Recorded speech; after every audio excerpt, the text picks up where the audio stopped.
Chapter 84. The old man in the lead shook his head. It doesn't look like it. His body was cleansed by a powerful spiritual aura.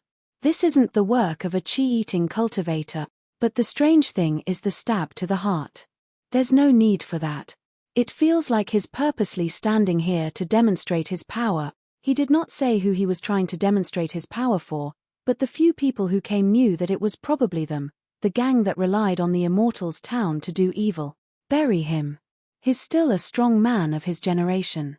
We have to leave some dignity for cultivators. Also, keep a low profile for the next few days. Stop all your business. I feel that this matter is strange. There's no reason for it. Lu Xiaoyi flew through the bushes in the mountains. There was no fear or joy. It was as if it was just a routine run through the Gobi Desert. This was the second person he had killed in this world. It felt very normal. This made him feel very strange. It seemed that in his previous life, he was not a vicious person. Liang Quangren must die. This was his first thought when he saw Liang Quangren. He did not believe that if he handed over the red threadworms, Liang Quangren would be kind enough to spare his life. He did not like to entrust his fate to the whims of others. Would a cultivator who had been arrogant his whole life change when he saw Lu Xiaoyi? This was not an idealistic guess. It was also a rigorous deduction. If Liang Quangren found out that all his assets were only 100 red threadworms, what would he think? How could it be 100 red threadworms? It was neither more nor less. That could only mean that Lu Xiaoyi still had some hidden goods in his lair. It was just that he had brought a round number with him on this trip. Anyone with a little bit of foresight would come to this conclusion. What happened next was inevitable. He would be forced to give up his lair in Pu City and the secret of catching red threadworms. He would put Lu Province in danger. With the two old ladies holding him back, the best outcome for him would be to become a puppet in Liang Quangren's hand. Could he bear it? Of course not. Therefore, he would not rest until he was dead. As for the bottle, it was the trump card Lu Xiaoyi had prepared in Pu City. Actually, it was just an ordinary porcelain vase that would break into pieces with just a little bit of force. He knew very well that he did not have the means to deal with a strong enemy. His second-rate skills were nothing in the eyes of a true cultivator. After all, he did not even have a proper set of cultivation methods. A small biological grenade made with this method had dozens of automatically homing bullets inside. Who could dodge it? However, the cost was simply too high. A single porcelain bottle cost nearly 100 spirit stones. He really couldn't afford to throw it away. The town of Xianlai wasn't as simple as it seemed. In fact, Lu Xiaoyi wasn't guarding against Liang Quangren. Instead, he was guarding against the spies hidden in the dark. Being weak was the original sin. There was no right or wrong in this. He was carrying a huge sum of money for a rogue cultivator. It would be strange if he didn't attract the attention of others when he showed off his wealth in an unfamiliar place. When he returned to the hunter's house, that fellow was still sleeping soundly. People who could sleep soundly were always envied. Lu Xiaoyi left an ingot of silver and hurried through the night. 3 days later, he arrived at a large port. He booked a boat and returned to the north with his horse. It was safer this way. After all, he didn't even have his final trump card now. Along the way, he didn't touch his spoils of war. This was his good nature. Who knew what kind of people would be attracted to the boat if there were treasures on it? Moreover, he wasn't someone who couldn't move when he saw treasures. The key was people. Liang Quangren had a lot of treasures on him, but he didn't even have the chance to use them when they fell into his hands. This was a kind of blind confidence. He abandoned his horse and boarded the boat. He went ashore at Anshiren Prefecture and took the clay figurines that had been burned. He then abandoned the boat and boarded the horse. 1.5 months after Lu Xiaoyi left Pu City, he finally saw the city's not-so-tall walls again. This was because the people in the city made him feel like he was home. People must keep their promises. The world respected promises made to friends, but to family, one's promises were more important. He was very satisfied with himself. He told his mother that he would be back in 2 months, and he did it. This was more important to his mother than coming back with a top scholar after 10 years away and letting her crying mother enjoy the glory. That was what he thought. Unfortunately, the biographies of glorious returns in the world didn't think so. Lu province regained its vitality because of the return of the young husband. The servants in the residence could also feel that the two old madams couldn't hide the smiles on their faces. No matter what they did, the rewards were doubled. This was very rare for Aunt Cai Huan, who had always been diligent and thrifty in managing the household. The back residence was filled with laughter. The table was filled with painted clay figurines of different shapes. They were molded according to the design provided by Lu Xiaoyi and then fired in the kiln, just like porcelain. In Zhaoye Kingdom, Anshiren Prefecture's craftsmanship was famous all over the world. There were many experts among the people. Lu Xiaoyi was also willing to spend money, so even if they weren't perfect, they still had 70% to 80% of the two old madams' spirit. After all, they weren't real people, so they were a little lacking. There were Buddha worshipping, hoeing, sitting, and all kinds of living styles. They were all the handiwork of Anshiren Prefecture's craftsmen. They were very lively and the two old madams couldn't bear to part with them. At their age, there really wasn't much entertainment. After looking at them for a long time, Lu Yarosha found a problem. Xiaoyi, why aren't your clay figurines here? It's good for a family to be reunited. It's not perfect if one is missing. Lu Xiaoyi laughed. I forgot that there was still a problem with me, but is it suitable for young people to mold these things?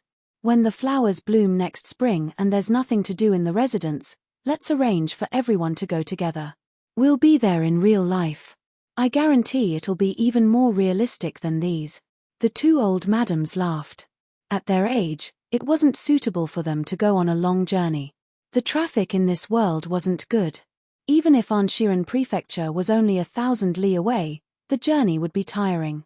They wouldn't be able to rest well or eat well. There were all kinds of inconveniences. Even if it was just a joke, the two felt very comfortable listening to it. Chapter 85. In the evening, Lu Xiaoyi carefully cut open Liang Quangren's collar and a storage ring fell out. He only let down his guard after several attempts. Storage rings were actually only owned by cultivators who had reached the foundation establishment stage. Only cultivators who had reached the foundation establishment stage would have basic divine sense and be able to use the storage ring at will. However, the wisdom of cultivators is boundless, and the tediousness of carrying items is a very real problem. In order to facilitate the use of storage rings by qi-eating cultivators who do not have the induction of foundation establishment, the creator of the space item came up with this special method of opening and closing the storage ring. Just like what Liang Quangren said before his death, alternating between 2 heavy and 1 light was a kind of password.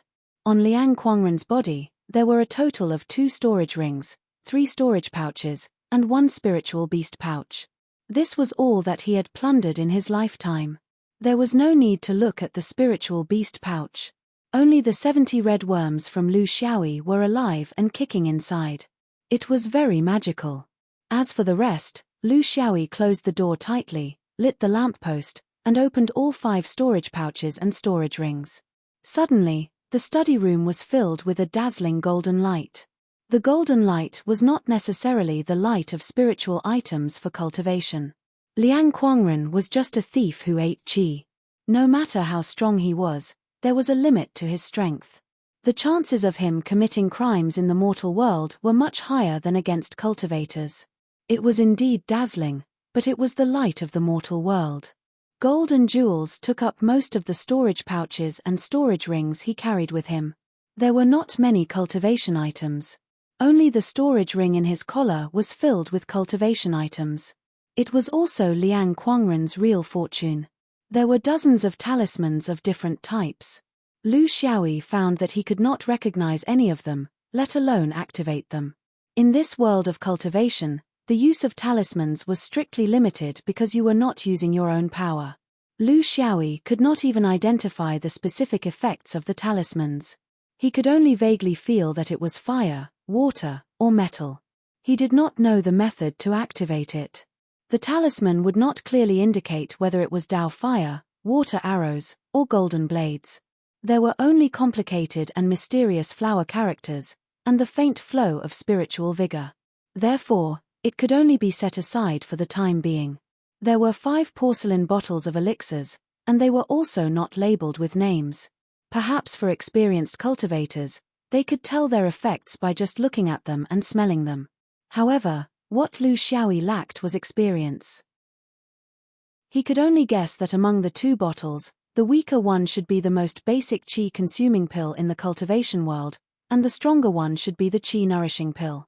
There was also a bottle of pills that were blood red in color and had a slightly spicy taste. Lu Xiaoyi guessed that it was used to restore blood and replenish qi, but he wasn't sure. The last bottle was a jade bottle, and there was only 1 pill in the bottle. It was as big as a longan, and it was dark and deep. There seemed to be dense energy flowing within it, and it was obvious that it was a good item. Lu Xiaoyi's first thought was, is this the legendary Foundation Establishment pill? Or maybe it was a marrow-cleansing and tendon-changing pill that could change one's physique. Or perhaps, the longevity pill that could prolong one's life. Or other mysterious and precious pills. This was not within his pitiful scope of understanding. There were 4 jade articles, 1 foot, 1 seal, 1 cicada, and 1 marrow. He looked at them for a long time, and judged that they were probably external spiritual tools like the jade tablets that Chia and the others used. They were meaningless to him. There were a few weapons, a short thorn, a long sword, and a set of throwing knives. They were all of high quality, and could not be compared to the mainland goods that he brought with him. However, he was not sure if these weapons contained precious cultivation materials. He was still a layman on the path of making weapons. There were 2 items that could be confirmed as treasures in the cultivation world. One was a rope, thin and long, and extremely tough. Even with Lu Xiaoyi's current brute force, he could not break it. However, he did not dare to use those weapons to cut it. It would not be good to hurt any of them. The other item was a cloak, with complex spiritual patterns drawn on it. When draped on the body, it could greatly isolate a cultivator's spiritual energy waves. It was a good item, but it was only useful for cultivators with higher cultivation. For someone like him, the level of spiritual energy waves all over his body was not even comparable to the spiritual energy that came with the cloak. There were 3 spell jade slips, the fire spirit technique, the ice finger technique, and the iron drum. It did not sound very surprising, but this was the limitation of Chi Eater cultivators' spells. They could not communicate with nature, and could only rely on the spiritual energy in their body to achieve a certain miraculous application. In this sense, they were no different from martial artists with profound inner strength. These were almost all of Liang Quangren's life savings. It was not very shocking, but to Lu Xiaoyi, it was a windfall. It was very difficult for loose cultivators to save money. Most of their income would be used to fill the bottomless pit of cultivation. It was not very realistic to expect a lot of things to be stored in a storage ring. There was a very strange storage bag. It was filled with a lot of cloth and silk, and the shape was similar. It was about the width of a palm and 7 to 8 feet long. Just by looking at the color, he could tell that it was old goods that had been used. He did not know what it was used for. There were more than 10 of them, and they were mainly white and gray. His curiosity was piqued, and he spent some more effort. He found that the end of each cloth was embroidered with a name using colored thread. Ying Ying, Xiong Ku, Huan Kui, Hongxian, and so on. He became more and more curious.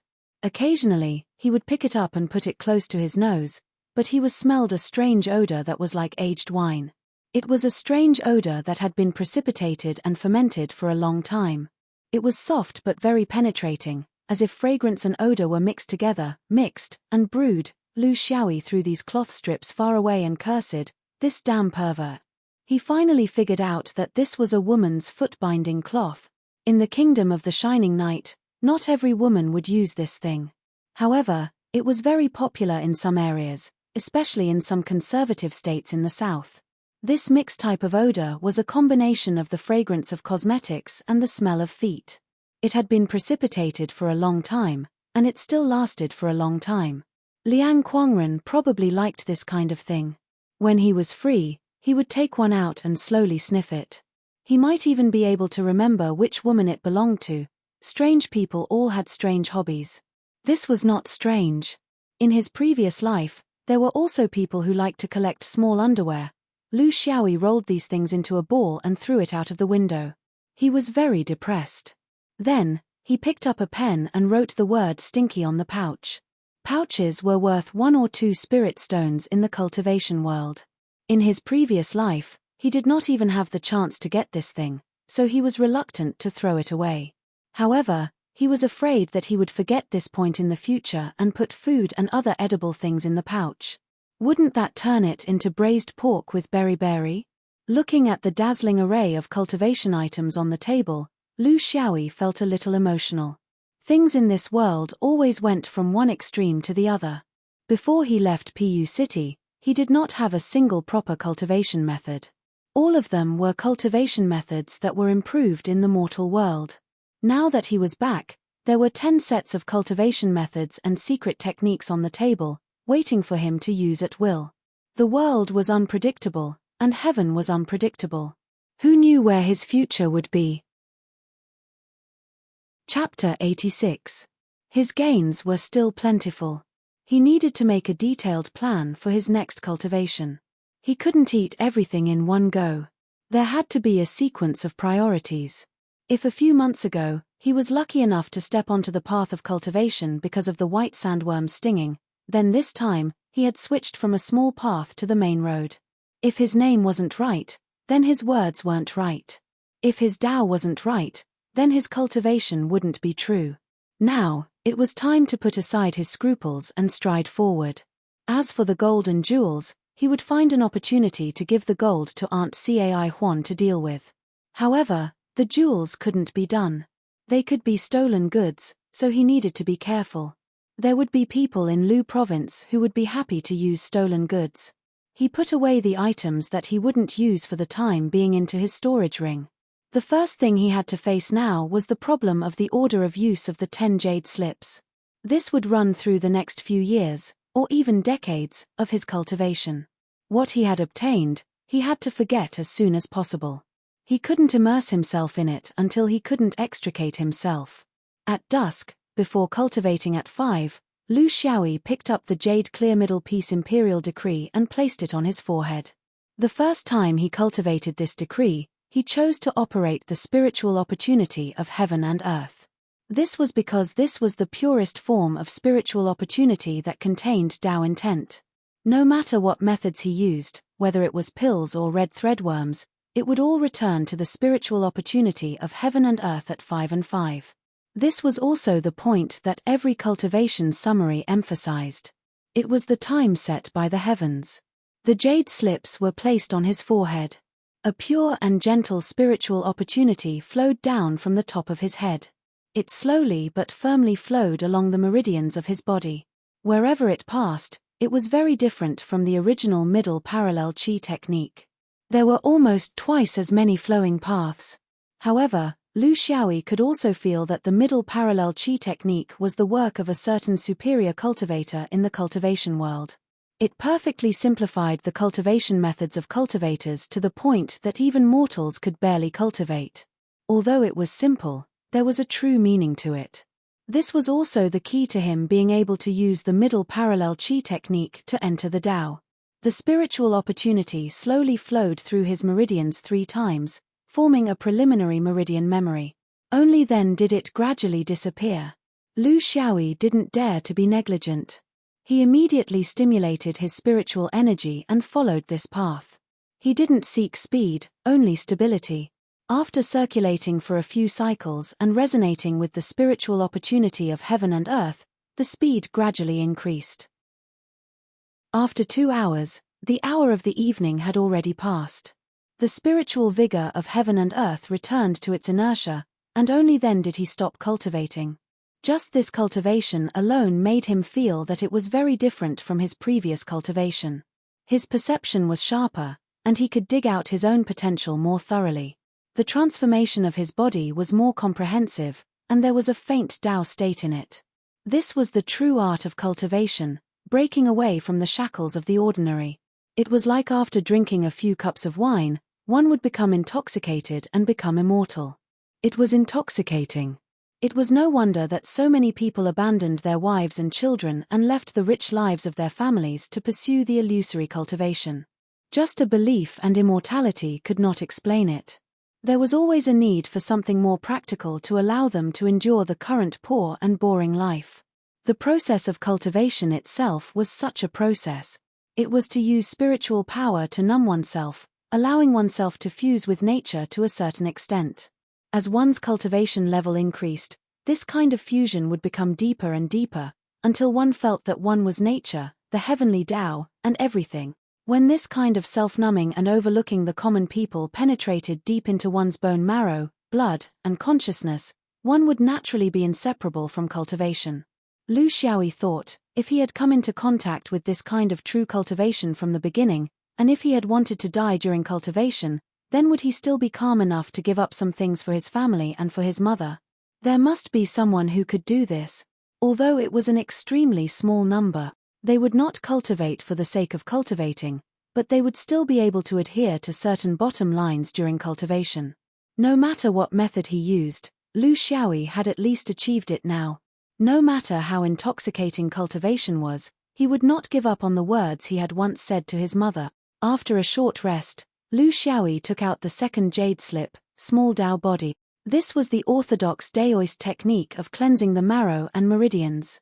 Its core was to use a vast amount of spiritual power to do the most meticulous combing, transformation, optimization, and improvement of a cultivator's body. It was a body art that almost every Daoist cultivator would cultivate. It was so subtle that every cell, every drop of blood, every organ, every pore, and every hair follicle. It didn't carry any special effects to the body, and it didn't deliberately increase strength, agility, or reaction time. Instead, it imperceptibly and quietly changed all of these. The ultimate goal was to complete a qualitative leap in the body when one sensed foundation establishment. Everyone knew that once a cultivator sensed foundation establishment, there would be a fundamental difference between them and mortals. All kinds of miracles and all kinds of inconceivable things would occur here. However, was this kind of qualitative leap something that could be accomplished in an instant when sensing foundation establishment? Was it usually muddle-headed, but one day a flash of inspiration would complete this qualitative change? How was this possible? Without a solid foundation, how could one build a tall building? What the small Tao body did was to provide the early quantitative change for the final qualitative change. It allowed the cultivator's body to complete all the preparations before foundation establishment. Only then would one be able to achieve the final leap of a carp. Without this kind of preparation, when one finally leapt up, the body would collapse because it was unable to withstand this world-shaking change. Simply speaking, foundation establishment was bound to fail. If the main cultivation technique failed, there was still a chance to try again. However, if the main cultivation technique succeeded, but the body was unable to keep up, unable to cope with this kind of huge change, then what awaited one was only death. Therefore, the cultivation of qi-eating cultivators was divided into two aspects. One was the main cultivation technique. In Lu Xiaoyi's case, it was the Jade Clear Middle Peace Imperial Decree. It cultivated spiritual power, the dantian, and the interior. The other aspect was the body, which was the small Tao body. It carried out a comprehensive improvement of the body without any blind spots. It was not to improve a certain aspect, but to build a whole, coordinated, and systematic framework, waiting for the qualitative change to cause a huge impact to the body. In the Daoist system, the Jade Clear Middle Peace Imperial Decree was one of the most basic qi-eating cultivation techniques, and the small Tao body was one of the most basic Daoist body techniques. If one truly did not have any special opportunities, then one could choose these two. Perhaps it would not allow one to stand out from the crowd, but it would absolutely not delay one's progress. These were all things that Lu Xiaoyi had learned in the 10 days in Xianlai town. They were also things that had been passed down for tens of thousands of years. Taoists might hide the core cultivation techniques that led directly to the Great Tao, requiring them to be taught to specific people. However, in terms of basic cultivation techniques, they had always been very defy, because only this way could Taoists maintain their competitiveness. The glory of any Tao tradition had to be established on the enormous power of the grassroots. In this aspect, if one were to be selfish, then they would be courting death. In fact, it was not difficult to obtain these. Even for a rogue cultivator, the reason Lu Xiaoyi had taken a detour was because he had always been wandering outside the cultivation world. What he had now spent a Herculean effort to obtain were only the most ordinary things in the cultivation world. However, he did not care. As long as it was orthodox, it was fine. He had an instinctive rejection of the unorthodox path. He only wanted 180 years of lifespan, and the mood to set off fireworks to entertain himself. He did not want to become an immortal, nor did he want to dominate the universe. What special and unique cultivation techniques did he need? The most practical significance of cultivating the small Tao body was that it could consume the spiritual power in the body at the fastest speed. This was also the prerequisite for the final absorption of the red threadworm tonight. Chapter 87. 10 days later, Lu Xiaoyi, who had completely familiarized himself with the cultivation method, took out the third jade slip, Zhong body movement technique. At the same time, he started his usual cultivation method, which was running in the Gobi Desert. He liked this method very much. Ever since he ran back from the core area of the Gobi Desert, he could never forget that feeling. Everyone liked to stand still and release their spells, so he decided to practice a different method. Maybe it would have a different effect if he released his spells while running. Moreover, he really thought that it was interesting to combine several cultivation methods together. Previously, it was the middle parallel Qigong, reckless bull body, and whirlwind escape armor. Now, it was the jade clear Zhongping imperial edict, small Taoist body, and Zhong body movement technique. He still ran from night to night, absorbing the spiritual energy of heaven and earth and converting it into red thread worms. He replenished the spiritual energy in his dantian, causing it to frequently experience the cycle of swelling and drying up. This was more comfortable than sitting down to cultivate, because he could vaguely feel that he was really flying while running. This feeling was intoxicating. He was deeply immersed in it, unable to extricate himself. Moreover, this kind of cultivation was much better than sitting in his own study. So, why not? The only difference was that he no longer needed the second son of the Liu family to follow him. Now, Lu Xiaoyi was completely independent.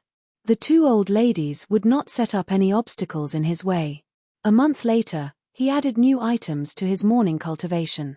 The art of inner nourishing eyes and the true essence of attuning ears.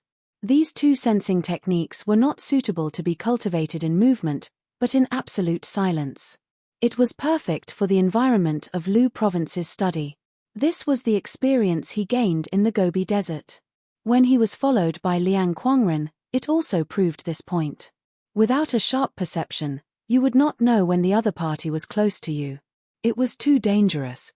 In the third month, the cold winter was over and spring was coming. It was the end of his first year in this body. Lu Xiaoyi couldn't help but try the 3 spells one by one.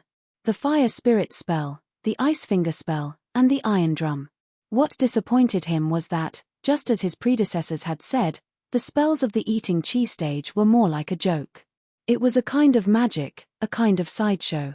He also understood why many cultivators who had no hope of improving themselves would end up helping others to expiate their sins and cheat on the streets. The so-called spells they knew could only do this. The spiritual flame technique was to use the spiritual energy in the body to create a ball of flame between the fingers. Of course, it was also possible to spit it out from the mouth. The nature of this kind of flame was not very different from ordinary flames. It was impossible to hope that it could burn a person to death. It was more likely to burn a bloody blister. Moreover, once this thing was thrown out, it would become a rootless duckweed, a tree without a source. It would extinguish very quickly, extinguishing as soon as it came into contact with the wind. It did not have the attribute of being able to injure a person from a distance, but it was perfect for teasing children. The ice finger technique was the same. It required one to insert one's finger into the water and slowly form a layer of ice on the surface of the water. As for how many feet of ice it would form and how much time it would take, It was purely dependent on one's spiritual energy cultivation. What else could this kind of spell be used for other than iced sour plum soup? It was simply wishful thinking to hope that it could be used to injure people by condensing an ice arrow. First of all, it was impossible to gather water out of thin air, let alone condense an ice arrow in an instant. It was impossible to use this kind of spell by carrying a water bag with you, right? The iron drum was even more hilarious. Lu Xiaoyi originally thought that it was a defensive spell similar to the golden bell shield or iron skin technique. Who knew that it was not focused on iron, but the drum? This was a skill that relied on a loud voice to scare people, just like the lion's roar. However, the name was too intimidating. After knowing its function, Lu Xiaoyi had no interest in trying it. His magical dream had been shattered, but it did not matter. It was only temporary. Now, he needed to lay the foundation so that he could explode in the future. Lu Xiaoyi calmed himself down and focused all his attention on the direction he had chosen. The days passed quickly, and the progress of his cultivation was not slow either. This was a progress that could be felt. He felt like he was growing every day. He spent part of his time on the art of controlling objects. This was also what a few kind-hearted old cultivators had told him when he was in the town of Xianlai. Since the spells of the Qi Eater stage were not reliable, then the only thing that could be useful in battle was controlling object. The key to controlling objects was the choice of weapon. If you chose 100 Kati broadsword, you would be asking for humiliation. Generally speaking, if it was too big, you would not be able to control it. If it was too small, for example, flying needles would have limited lethality. This required a suitable size. The weapon could not be an ordinary weapon because the conductivity of spiritual energy was too poor. It required a special spiritual weapon that was mixed with cultivation materials. Liang Quangren's longsword was a spiritual weapon. The name of the sword was Bloodhook. Lu Xiaoyi did not like it very much. He felt that the name was too fierce and completely unnecessary. Even if you wanted to kill people, you did not have to act so fierce, right? Was it not good to be more reserved? However, the name of the sword was engraved on the hilt and could not be scraped off. He could only wrap it with a layer of silk thread. This thing was very useful to carry on his back. It was of good quality and he could not bear to throw it away. Fortunately, the scholars of the Yi Kingdom had the habit of carrying swords. He did not look too ostentatious with one hanging on his waist. In fact, he still liked to carry swords on his back, but that was not the way scholars carried swords. Lu Xiaoyi had no place to find these materials. However, he was lucky that Liang Quangren's storage ring had prepared enough for him. The short dagger was very suitable for controlling objects. However, it had a shortcoming. It was only one dagger. If he did not achieve the desired effect when he used it, it was very likely that it would not return. Moreover, it weighed close to a kati and was not something he could control. It was just right for him to insert it into his boot. Relatively speaking, a set of 9 flying daggers was a perfect match for controlling objects. He guessed that Liang Quangren also used it this way. These weapons did not have Liang Quangren's imprint on them, including the 2 storage rings. For Qi-eating cultivators, things like divine sense were still very far away from them.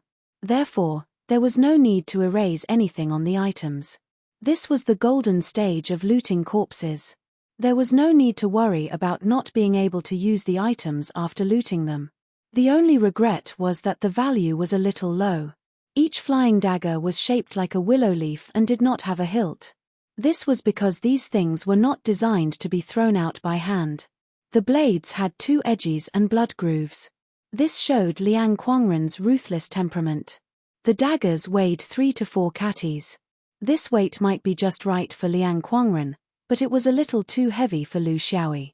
However, it did not matter. As his cultivation deepened, he would become more familiar with this weight. Chapter 88. Object control technique was a general control technique that could be applied to any object that could be controlled. It could be a stone table or a variety of weapons. Its advantage was that it was not picky about the object, but its disadvantage was that it did not have a specialized knife control technique. Lu Xiaoyi needed to familiarize himself with it and explore it step by step. He did not know if Liang Quangren had a specialized knife control technique back then. In any case, he did not find it among his belongings. However, it did not hinder his practice. Object control, especially this kind of irregular lancet that was difficult to control, was not an easy task. Not only did it have to be controlled to fly far, but it also had to have a certain degree of lethality. In the induction foundation stage, cultivators could control objects with their divine sense, which was called the art of capturing dragons and controlling cranes. However, in the chi-eating stage, it was easy to send it out, but extremely difficult to retrieve it. The reason why Liang Quangren used a lancet was because its aerodynamic shape had the ability of a boomerang.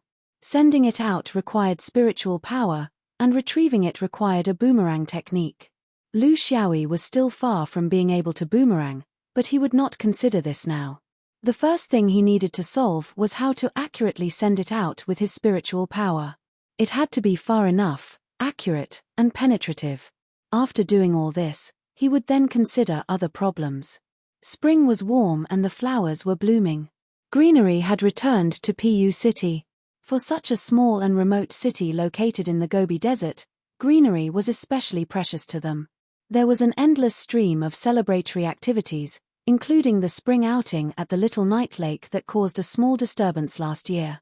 Of course, Lu Xiaoyi did not participate in this spring outing, which made the organizers heave a sigh of relief. As an annual event for the young people of Pu City's upper class, they had no right to reject any qualified participants, especially a young master like Lu Xiaoyi who had a relatively special status. Lu Xiaoyi was busy with his own happy cultivation, so how could he have the time to participate in their meaningless moaning? Wasn't it just spring coming and they wanted to pair up? It was a purely physical request, but they had to make it sound so elegant. Wasn't it just for the sake of doing that at night when the lights were off? However, he still did not avoid the restlessness of spring. This time, it was a monk who came looking for him. The monks of the Jokang Temple in West City were the temples that his mother and auntie Cai often went to. It was also the most famous temple in Pu City. It had the most incense offerings, and it was the most popular temple among the upper class. The winter in Pu City was very difficult to endure. It was cold and windy. Very few people would choose to go out during this time of year, let alone the pampered wives of officials and rich ladies. Therefore, when spring came, the Jokang Temple would take the initiative to send auspicious gifts and Buddhist letters to the famous wives of officials and rich families in Pu City. In fact, it was to tell them that the weather had warmed up and that they could come and send incense and money. In the territory of Pu City, those who believed in Buddhism and had a certain amount of financial power were, of course, the most prominent among the upper echelons of society. Men rarely did such things. Their common thought was that they might as well marry a concubine if they had the money. As the saying goes, shoot the horse before shooting the man, and capture the leader before capturing the bandits. Since they wanted to incite the enthusiasm of the women to worship Buddha, they naturally had to deal with the few most prestigious women in Pu City. In this regard, Lu Yarosha was undoubtedly the first choice. It was not only because she was devout in worship of Buddha, but also because of her background. She was Lady Sima of the previous dynasty. There was no more honorable title in Pu City than her. Although it was an empty title, it was enough in the women's world. Therefore, the first person they looked for was her. The Jokang Temple's reception monk, Monk Mo Fang, personally came to Lu Province with 2 young novice monks. They came empty-handed and with white sleeves. They came to offer their most sincere greetings and the abbot's most sincere blessings. According to the rules of Pu City, the amount of incense and money donated in a year would be determined by the first person to make the donation. It would be increased or decreased at the discretion of the first person. Normally, it would not exceed the first person's donation during the first Buddhist ceremony at the beginning of spring. There was an advantage to this rule, which was to prevent malicious comparisons. As the flow of people in Pu City was very limited, they were all familiar with each other. Therefore, such rules were abided by. Even a wealthy family like the Li family did not dare to spend more than the madams of Lu Province or the madams of the prefects. This was an offense. Therefore, the first person to make the donation was very important. They had to take the lead. It could not be too exaggerated, but it could not be worse than the previous years. The monks also understood the principle of inflation. In the past, Lu Xiaoyi had never participated in this kind of thing. Last year, when the monks came at this time, the two souls in his mind were fighting, so he was also confused. However, this year was not quite the same. His mother and Auntie Cai were meeting with the reception monk in the living room and listening to him talk about lotus flowers. Lu Xiaoyi was in the courtyard practicing the true essence of his heavy ears. He had been practicing this method of hearing for several months and had made great progress. Even in his own courtyard, as long as he was willing, every movement in the entire Lu residence, whether it was cats and dogs fighting, servants bickering, or couples in London, could not escape his ears. Buddha said that suffering is not suffering, and happiness is not happiness. It is just a temporary obsession. If you are obsessed with a thought, you will be trapped by that thought. Once you let go of the thought, it will be free from the heart. Things turn with the heart, the state is created by the heart, and all troubles are born from the heart. A person must be able to suffer losses. In life, you bring nothing with you when you are born, and you bring nothing with you when you die. If you haggle over every ounce, you will neglect the essentials and focus on the trifles. Often, you will lose more. A truly smart person will not care about superficial losses. What they value is the substantial benefits. This is because people who can suffer losses often have a peaceful and happy life. Being able to suffer losses is a kind of state of being a person.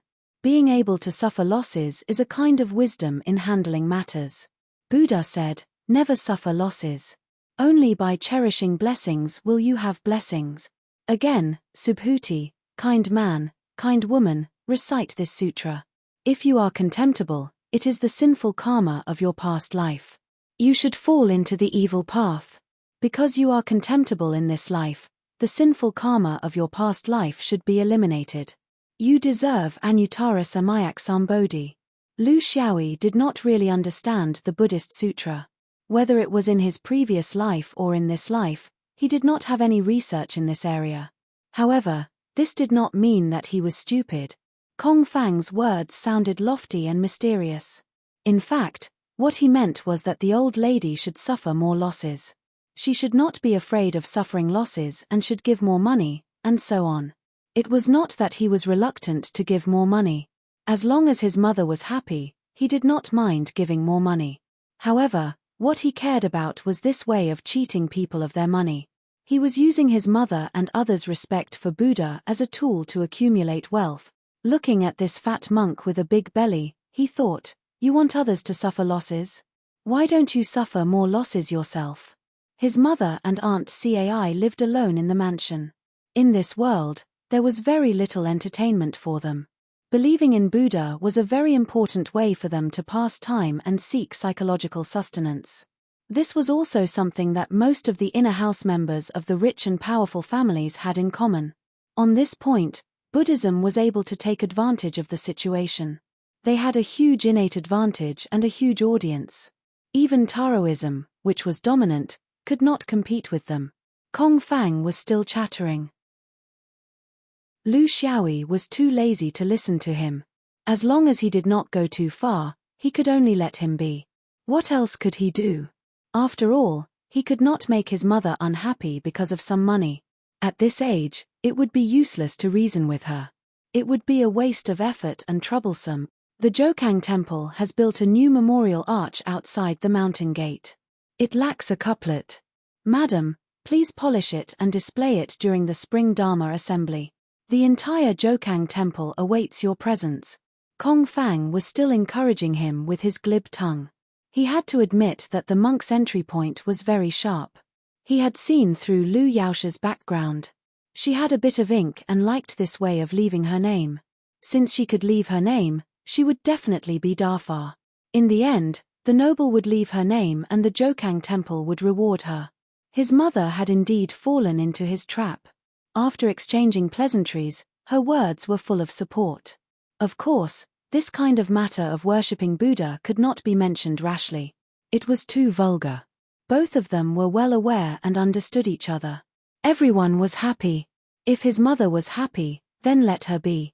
If spending money could buy happiness, then why not? At Lu Yaosha's age, there was not much time left for her to fulfill her wishes. For the people in this world, their lifespan was not at all as long as that of the cultivation world. It was a very strange thing for the elderly to reach 60 years old. What Lu Xiaoyi did not expect was that his mother called him over during lunchtime. "Xiaoyi, someone from the Jokang temple came and asked me to write a couplet for them. I am not thinking clearly now and am occasionally muddle-headed." "Xiaoyi, you have already written a document. Why don't you write one for your mother?" Chapter 89. Lu Xiaoyi knew that his mother was being courteous. Back when she was still a young mistress in the general's residence, she was also a talented woman. It was impossible for her to not be able to write a couplet. Besides, it was not a written exam. It was just a small temple in a small city. Whether it was good or bad did not matter. Who would really nitpick? What theme? Which aspect? Do you have any requests? Lu Xiaoyi did not stand on ceremony. It was not a big deal anyway. He would just do as his mother said. Lu Yaosha thought for a moment. Master Kongfang came to the residence this time mainly to talk about accumulating good deeds and not caring about gains and losses. Why don't we do as he said and write a couplet with the theme "Loss is Fortune"? Lu Xiaoyi nodded. It did not matter to him. He glanced at his mother and suddenly noticed a string of Buddhist beads on her wrist.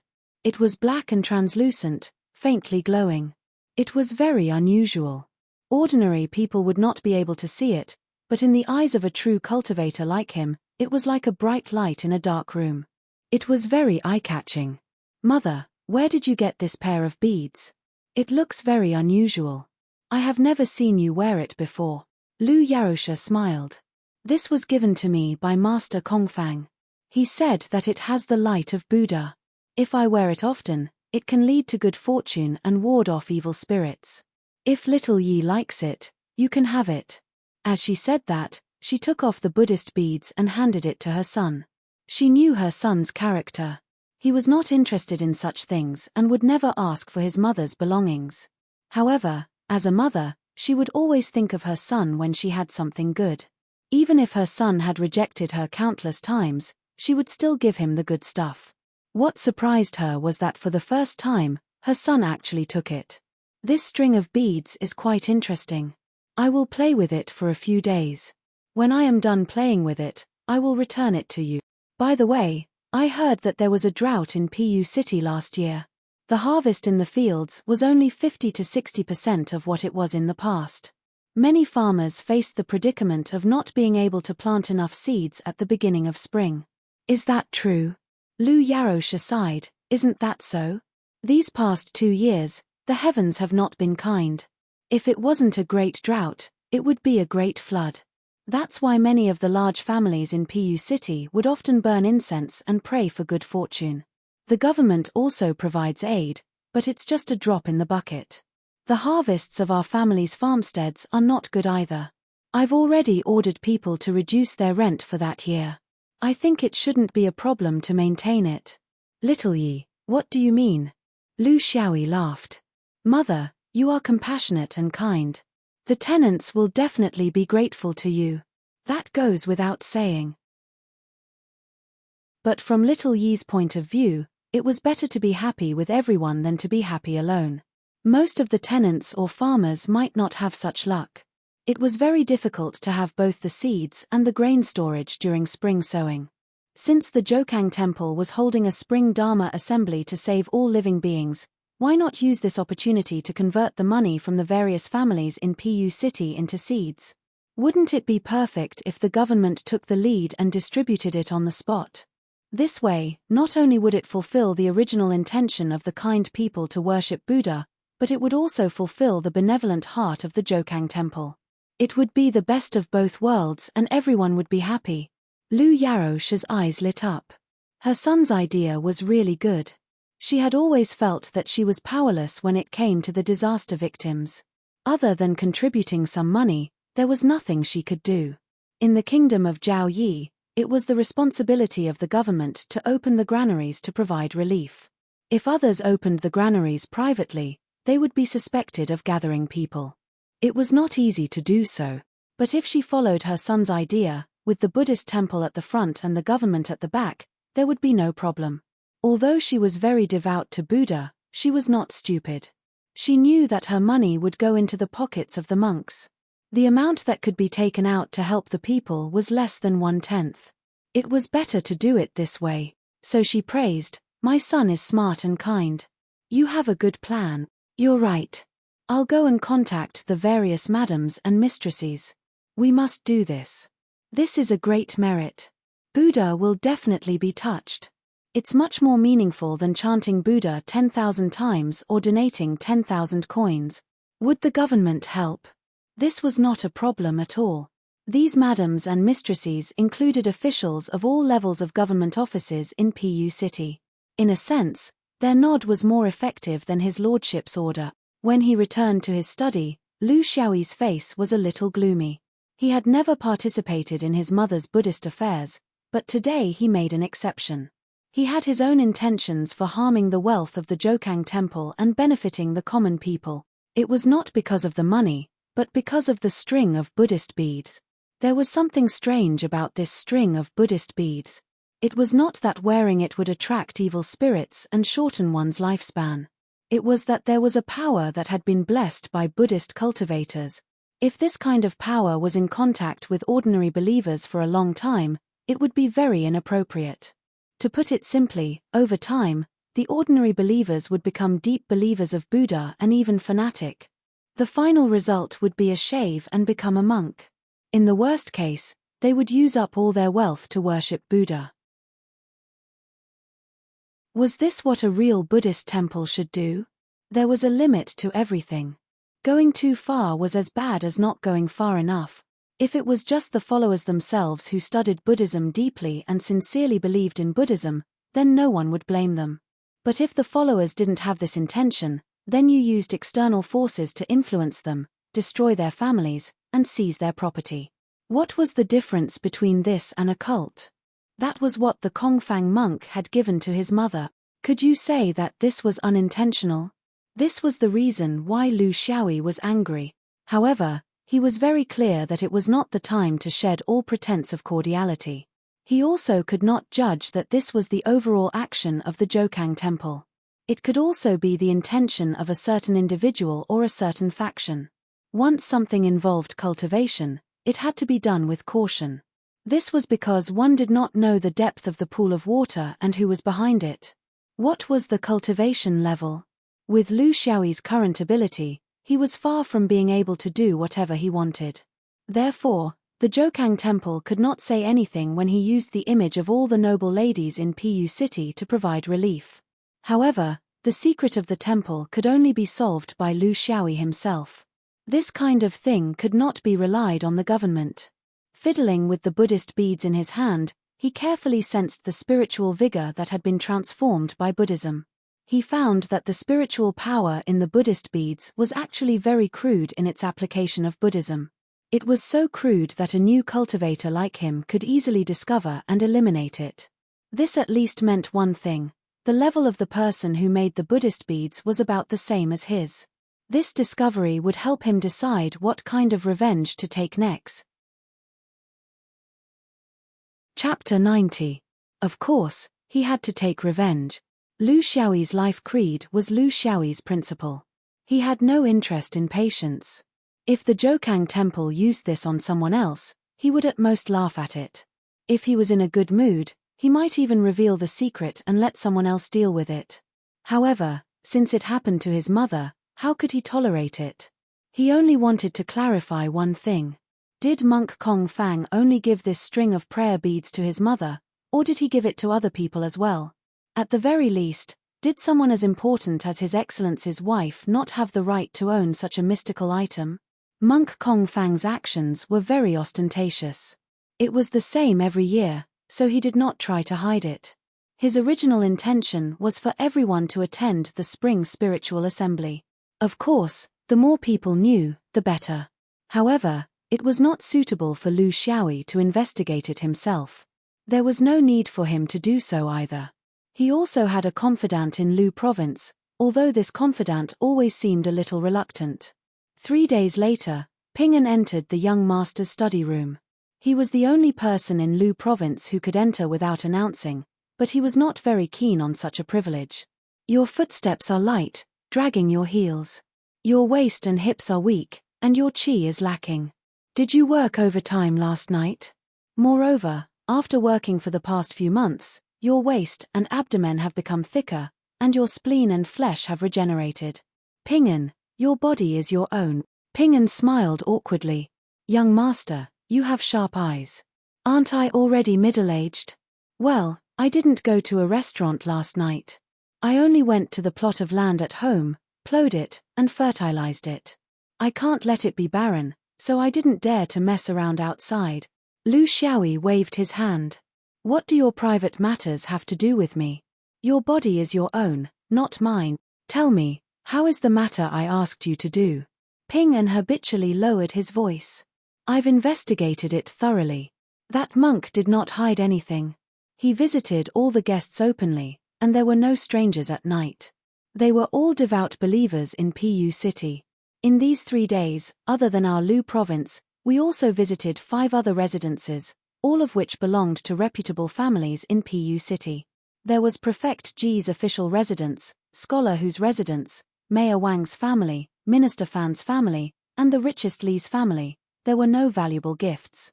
They all left empty-handed and returned empty-handed.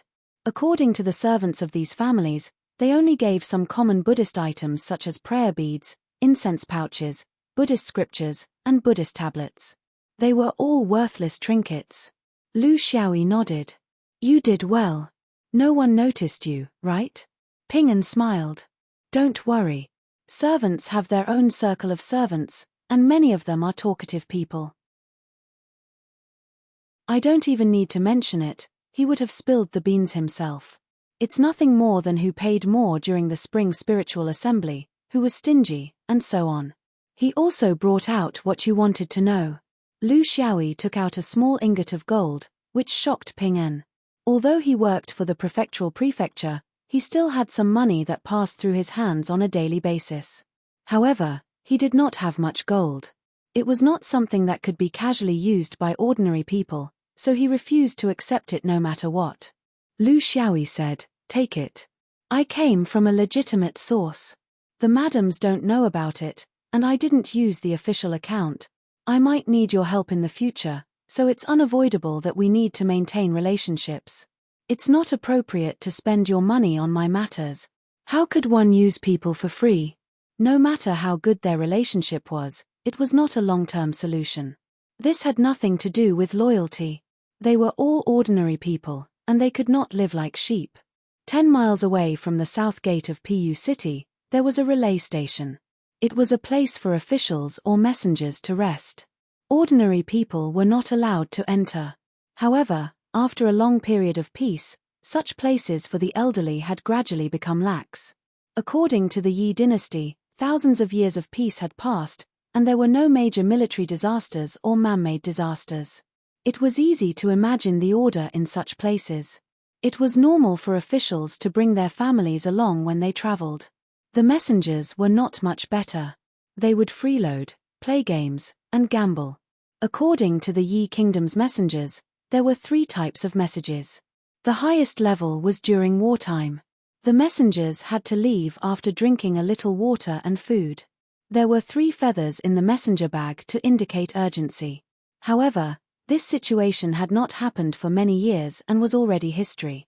The second type of message was a messenger bag with 2 feathers.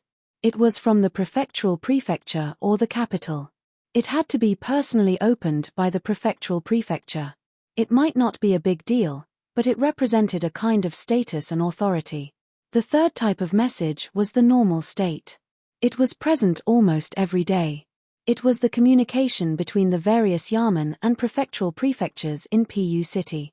Everything was present, including the people's livelihood, governance, arresting thieves, learning styles, daily life, and so on.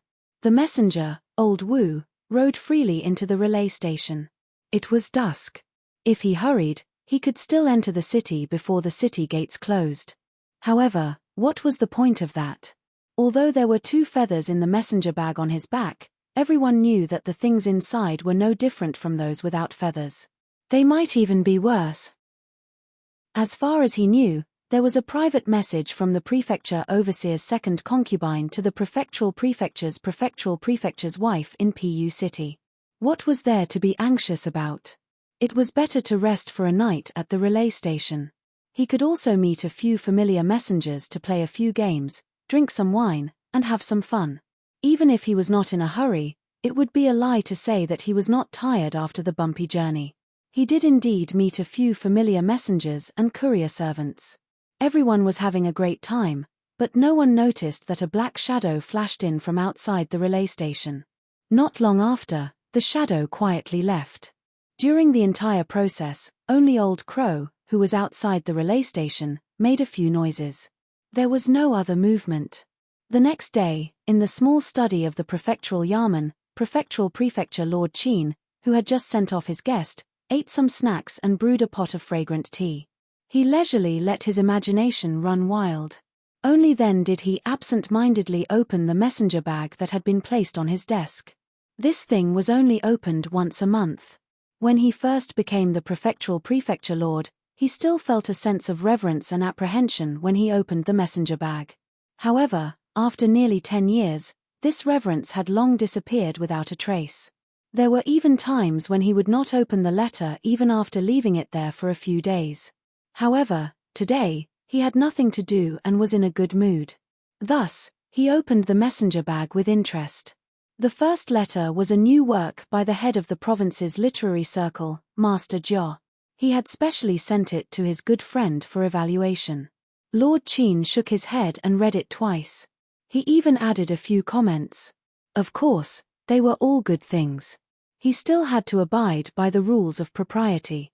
The second letter was a letter from the prefecture lord's aide asking about some local products of Pu City. This was a business transaction. Although the person who wrote the letter was an aide, it was obvious who was behind it.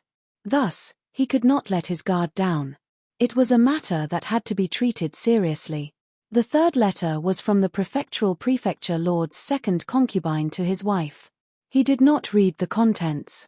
It was improper to use public property for private purposes. Somewhat dispirited, he casually took out the fourth letter. If there was nothing important, he would not read the rest. He would pass it to his trusted advisor. This was a slip of paper. There was no signature or designation. When he opened it, he saw that it was written as follows: "The foundation of our nation lies in Confucianism, reading, and orthodoxy. Putting an end to Taoism and Buddhism's participation in politics is the foundation of our nation, Zhaoye, for 1,000 years. It cannot be ignored. There are disobedient people who want to enter the world. There are many hidden beliefs. It cannot be treated as a coincidence. Although Pu City is remote, we cannot let our guard down, especially the officials of the nation. If anyone dares to indulge in it, they will be severely punished." Qin Chu sucked in a breath of cold air when he heard those words. Chapter 91. Lord Qin's first thought was that his connection with a certain Daoist cultivator had been discovered. However, this letter seemed to only warn him to be on guard, not a conclusive accusation. Who wrote the letter? Was it a prank? Or was it waiting for him to make a mistake? Or was it hinting at something else? Could it be the mysterious force in the Zhaoye kingdom that specialized in dealing with cultivators? However, this was not their style. If there was something wrong with them, they would have arrested him a long time ago. Why would they send a letter to remind him? There were many people who wanted to sit in this position, and he was worried that he would not have the opportunity. It was better to believe it than not. This was the cornerstone of Lord Qin's career as an official. In the officialdom, a small mistake could ruin his reputation. Collusion with Buddhism and Taoism was not rare among the officials. There were many direct relatives who had become monks, and there was no way to control all of them. However, the principle was not to interfere with the official system. Regardless of his distant relatives, Lord Qin checked himself to see if there were any loopholes. He had a son and a daughter. His daughter had married far away, so he would not be blamed. His son was studying in the Zhaoye city and wanted to take this year's literature exam. He was not by his side, so he could not often remind him. This was what he was most worried about. He had decided that tomorrow he would send an experienced man to investigate everything about his son, night and day. He hoped that nothing too embarrassing would come out of the investigation. Then, there was his wife. What could happen to her? Other than eating vegetarian food and chanting Buddhist scriptures? Lord Qin's heart skipped a beat. The letter was sent to Pu City. Did this mean that the problem was here? If that was the case, Lord Qin stood up. He needed to use a special force to deal with these special things. He looked for the person at noon. Before dinner, the cultivator who appeared last time appeared in his study. Have you found out? The quick reply meant that everything was going well. The person nodded. Yes. Madam is fine, but there's also something wrong. Lord Qin was puzzled. What do you mean? The person's words were unusually concise. There's something wrong. It means that the amulet sent by the monks of the Jokang temple has energy that can affect one's mind. There's nothing wrong. It means that Madam has only been in contact with it for a short time, so there won't be any negative consequences. Lord Qin slammed the desk in anger. How dare you? How dare they lay their hands on the family of an official? Aren't they afraid that the imperial court will eradicate their Jokang temple? He paused for a moment. In the end, he still had some misgivings about the mysterious power in his heart. He suppressed the urge to send troops to encircle and annihilate it, and asked the person in front of him for advice. He had met this person when he took up his post in another place. He was a member of the secret force that the court used to deal with cultivators. However, this person slowly gained a deeper understanding of cultivation during the process of taking up his post. In the end, he actually broke away from the organization of the court and became a true member of the cultivators. He was also a weirdo. This story was very complicated and involved a lot of people. There was no way the imperial court would let go of a traitor like him. At that time, Lord Qin was still young and hadn't been an official for long. He still had a bit of pride left in him and coincidentally helped this person. Although they didn't become friends, they relied on each other. This person relied on Lord Qin to be free and unfettered in the world. Lord Qin could provide protection for his identity and continue his own cultivation, while Lord Qin could use him to deal with some matters that he couldn't deal with on the surface. It could be said that they both benefited from each other. This was a very strange relationship. They didn't see eye to eye with each other, but they relied on each other for survival. What do you think would have happened if we hadn't found this amulet? The cultivator curled his lips. As time passed, Madam would have probably become a Buddhist. Perhaps she would have even donated all the ill-gotten gains you've accumulated over the years to those monks. That's right, you're a fanatic. Do you understand? Lord Qin realized that the anger he'd just suppressed was once again stirred up by this person in front of him. Then how is it ill-gotten wealth? First of all, I didn't take bribes from criminals. Second of all, I didn't buy official positions or titles. It's just normal business dealings. I'm just a bit more well-informed. The cultivator smiled but didn't say anything. Lord Qin also stopped talking. He knew that he'd lost his composure this time. It seemed that his self-restraint wasn't enough. If he really lost his composure after being provoked in the imperial court, how would he survive? He took a sip of tea and completely calmed his emotions. His mind finally returned to normal and his mind was clear again. Is it specifically targeting my wife, or does it include other people as well? The cultivator had obviously thought of this long ago. Through your housekeeper, I have already obtained the Madam of City Guard Wang, who is on good terms with you, and the old lady of the Li family. The Buddhist objects they obtained this time are a Buddhist scripture and a sachet. Like Madam, their Buddhist objects also contain this mysterious power. From this, we can infer that the monk went to 6 families in the city this time and gave them Buddhist items. They're probably similar items. It's harmless for now, but it'll cause people to gradually become addicted to Buddhism. How far they'll go depends on their self-control. From the looks of it, their goal is only to amass wealth. I can't see any other motives. This should be the closest answer to the truth. After all, no matter how scheming the Jokang Temple is, under the current imperial court's control, it's impossible for them to have fantasies that they shouldn't have. That's the path to death. Lord Qin was so angry that he laughed. They're trying to amass wealth on me. Aren't they bold enough? The cultivator sneered. You're the ones they're trying to amass. Because you're officials of the imperial court, according to the law, you shouldn't have too much contact with cultivators. Therefore, if I gave you this item, no one in the manor would recognize it. Besides, it's easy for you to get money anyway. If you don't have it, you can just go and get greedy again. You won't cause a tragedy of your family being destroyed and make people suspicious. If I'm not wrong, you'll probably suffer in silence and no one will dare to say anything, right? However, this time, Lord Qin wasn't provoked by him. No, I remember that the Li family has cultivators. You were the one who told me. The cultivator snorted. They left 3 months ago. Even if the Li family is rich, they can't afford to support a cultivator. Which other families are there? Lord Qin didn't usually pay attention to trivial matters like the Spring Spiritual Assembly, so he knew nothing about it. The Hu family, the Fan family, and the Lu province. They're all regulars at the Spiritual Assembly. The amount of money Pu City receives this year is all determined by them. Lord Qin paced around in the study.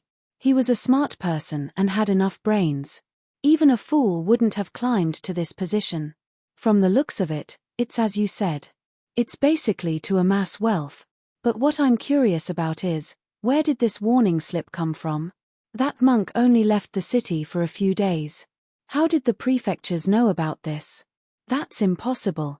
Even the yamen you used to work in didn't have the ability to act so quickly, right? The cultivator sighed. You've been an official for so long that you think you're the best. Why do you think that only you can have cultivators to help you, and no one else can? Isn't it obvious? The person who gave the warning must be one of the other 5 families. There are cultivators hidden in the manor. The only reason they didn't come forward and told you instead was because you're the head of the manor. You have the duty to act arbitrarily. Chapter 92. Lord Qin realized that his position as the prefecture lord was rather cowardly. Everyone used him as a tool. The monk didn't care about him, and so did the other families. Which family is it? Have you investigated thoroughly? The cultivator refused. I have no obligation to investigate this for you. If I continue investigating, I'll have to face other cultivators.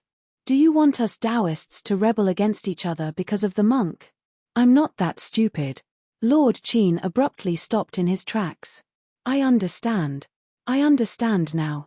This must be related to the murder case at Tongfu Opera House.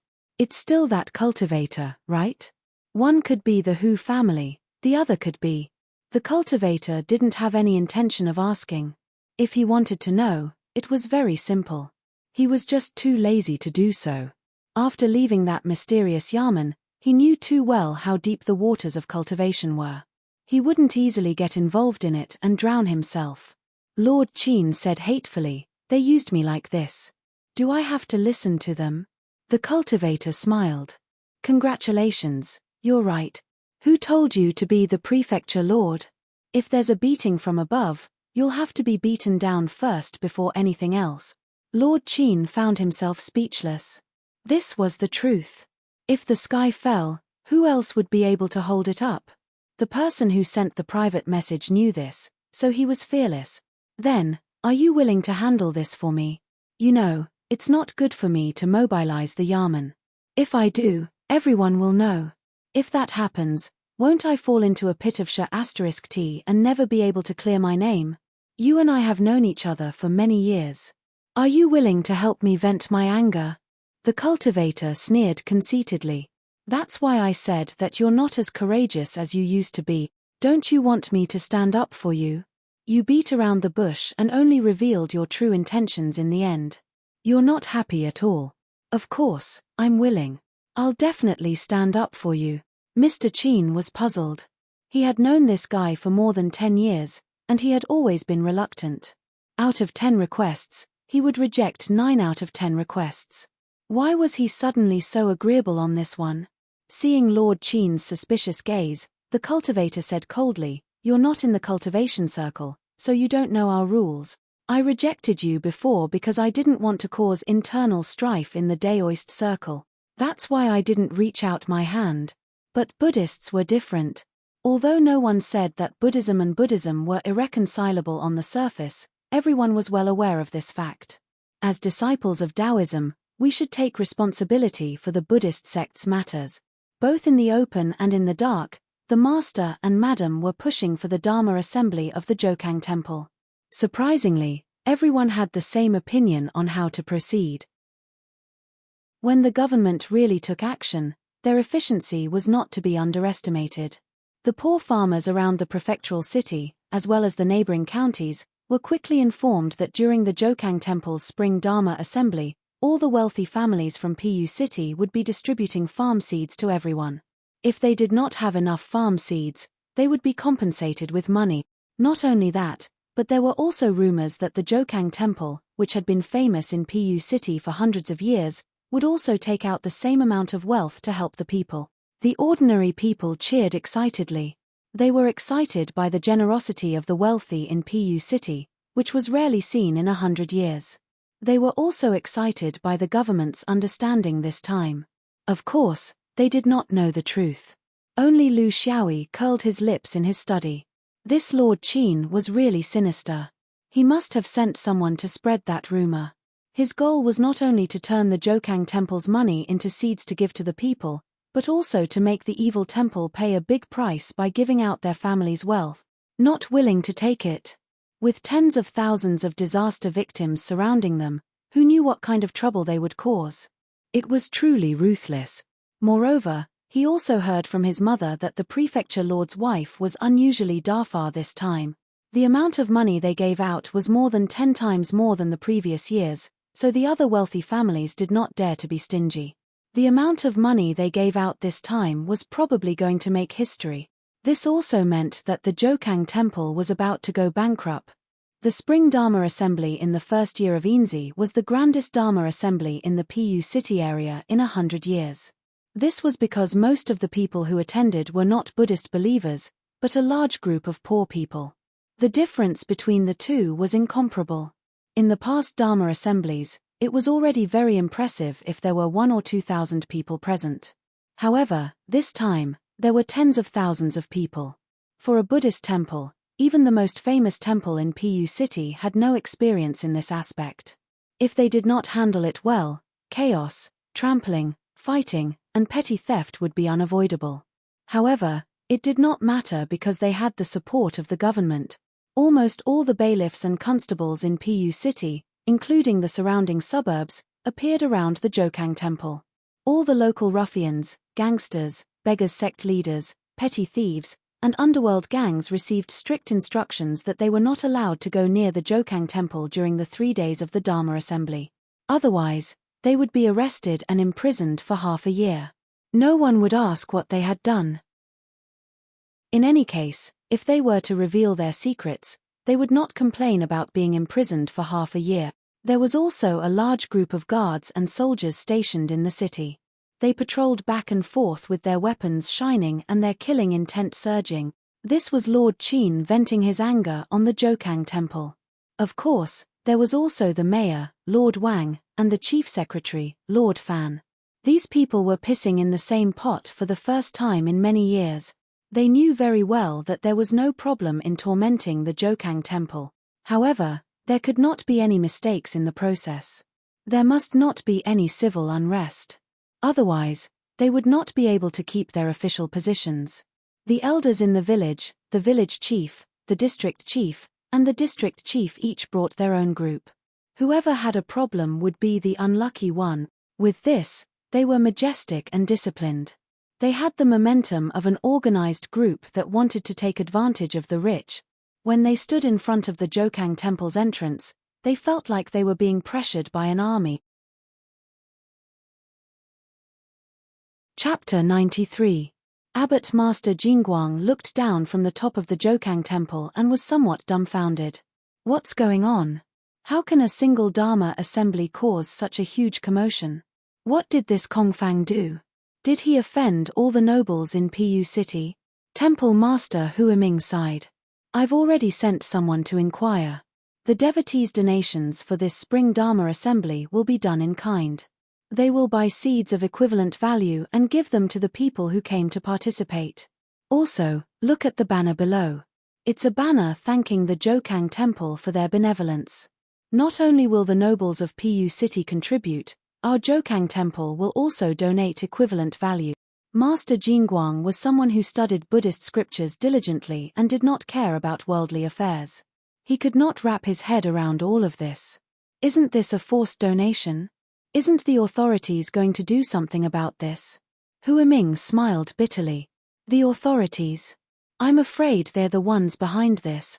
Without their tacit approval, how can these tens of thousands of people stand here in an orderly manner?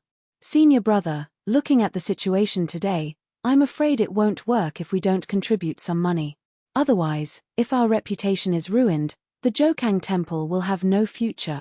Why don't we send someone to discuss with them and see how we can reduce our contribution? Master Jingguang finally reacted. He was the head of a temple. Although he did not usually interfere with the temple's chores, he was naturally intelligent. Slow down. Since we want to improve our reputation, it doesn't matter if we contribute more or less. Why waste our breath? Since we're going to bleed, why don't we do it quickly and generously? That's not the main point. With these tens of thousands of people standing here under the instigation of the authorities, the Jokang Temple is destined to not be able to escape this calamity. What I want to know now is, how did an ordinary offering of incense oil at the spiritual assembly end up like this? Why would the Jokang Temple become the target of public criticism? Why would everyone want to beat them up? Wealth can still be accumulated even if it's gone, but where can we get back our reputation if it's gone? Call Kongfang over. He must have played a part in today's calamity. Kongfang was quickly called over. In front of the upper echelons of the temple, he recounted everything that had happened in Pu City. He also felt very wronged. That's it. He didn't do anything else. This isn't the first time I've visited the city. I've done it every year. I've been here for more than 10 years. Even if I accidentally offend one of them, I can't possibly offend all the influential people in Pu City, right? No matter how muddle-headed this little monk is, I am not so muddle-headed as to cause such a huge disaster for the temple. Senior marshal brothers and senior marshal uncles, please examine it carefully. Everyone watched him cry, and it didn't seem like he was faking it. Moreover, it was precisely because of his eloquence, smoothness, and wide connections that he was able to reach the middle position of a receptionist. How could he make such a big mistake for no reason? Amidst his confusion, the chief chef suddenly asked, "You said that you gave gifts to all the good people. Then let me ask you, where did the gifts come from?"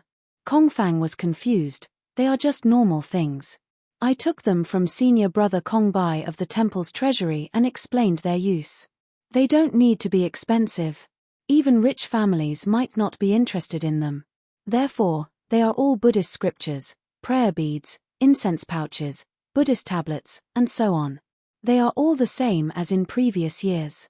Master Jingguang shouted, "Call Kongbai here." A few of the higher-ups who knew the details had already turned pale. They could vaguely guess the reason, but they still had a glimmer of hope in their hearts. Soon, Kongbai was brought over. Master Jingguang said in a deep voice, "The gifts you gave to Kongfang half a month ago, which treasury did you take them from? Who did you pass them to?" Kongbai was also very puzzled. How did the investigation end up with him, an idle job that didn't have much to gain from? Therefore, he said in a neither servile nor overbearing tone, "There are 3 treasuries in the temple. The heavenly treasury is all precious items, which I took. The underground treasury is all ordinary Buddhist items, which are managed by martial nephew Yuan Guang. The human treasury is all daily necessities, which are managed by the newcomer Qing Mu. When junior brother Kongfang came to take the Buddhist items, he should have taken them from the underground treasury. However, martial nephew Yuan Guang was sick that day and was not on duty, so Qingmu took them. After I checked that there was no mistake, I passed them to junior brother Kongfang. Is there a problem? Master Jingguang did not say a word. He looked at Temple Chief Huiming, who then looked at the chief chef. Several higher-ups of the Zhoukang Temple understood that the instigator of this matter was Qingmu. Qingmu was a traveling monk who worked in the Zhoukang Temple, which was very common in the Buddhist circle. However, what was unusual was that Qingmu was a cultivator among the monks, who had a lot of magical abilities. Cultivation was not a secret among the monks, but the Zhoukang Temple was not a temple for cultivation. It was just an ordinary Buddhist temple that made a living. However, a capable monk like Qingmu was still welcome, and he was even given a leisurely job of being in charge of the treasury.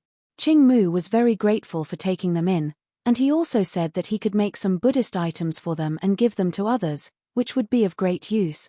However, the higher-ups of the Zhoukang Temple refused after careful consideration. After all, they had Buddhist roots and knew that they could not kill the goose that laid the golden eggs. If they really gave away such Buddhist items, it might not be a fortune, but a disaster. However, they did not expect Qingmu to be so bold as to make a decision without permission. Although Pu City was not a big city and did not have that many powerful cultivators, there were a few occasionally. The Spring Dharma Assembly incident must have been caused by the nobles of Pu City who had discovered something fishy. They had mobilized so many people to teach the Zhoukang Temple a lesson. However, they could not explain it. After a long time, Temple Chief Huiming sighed. Senior brother, I'll go prepare the money. Let's just give them whatever they want. Master Jingguang shook his head and sighed. Regardless of whether you cultivate or not, you always want to take care of both sides. In the end, you end up with a bad outcome. Huiming, when it comes to money, don't be calculative. Be tolerant and don't neglect the essentials. I'll go look for Qingmu now.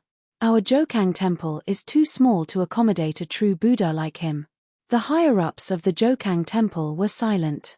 There was no way to investigate this matter, especially when it came to cultivators among the monks. They would rather suffer a great loss than push Qingmu out to take the blame. Who knew if Qingmu would be replaced by black wood or white wood? They were only losing money now, but if they offended cultivators, they might lose their lives.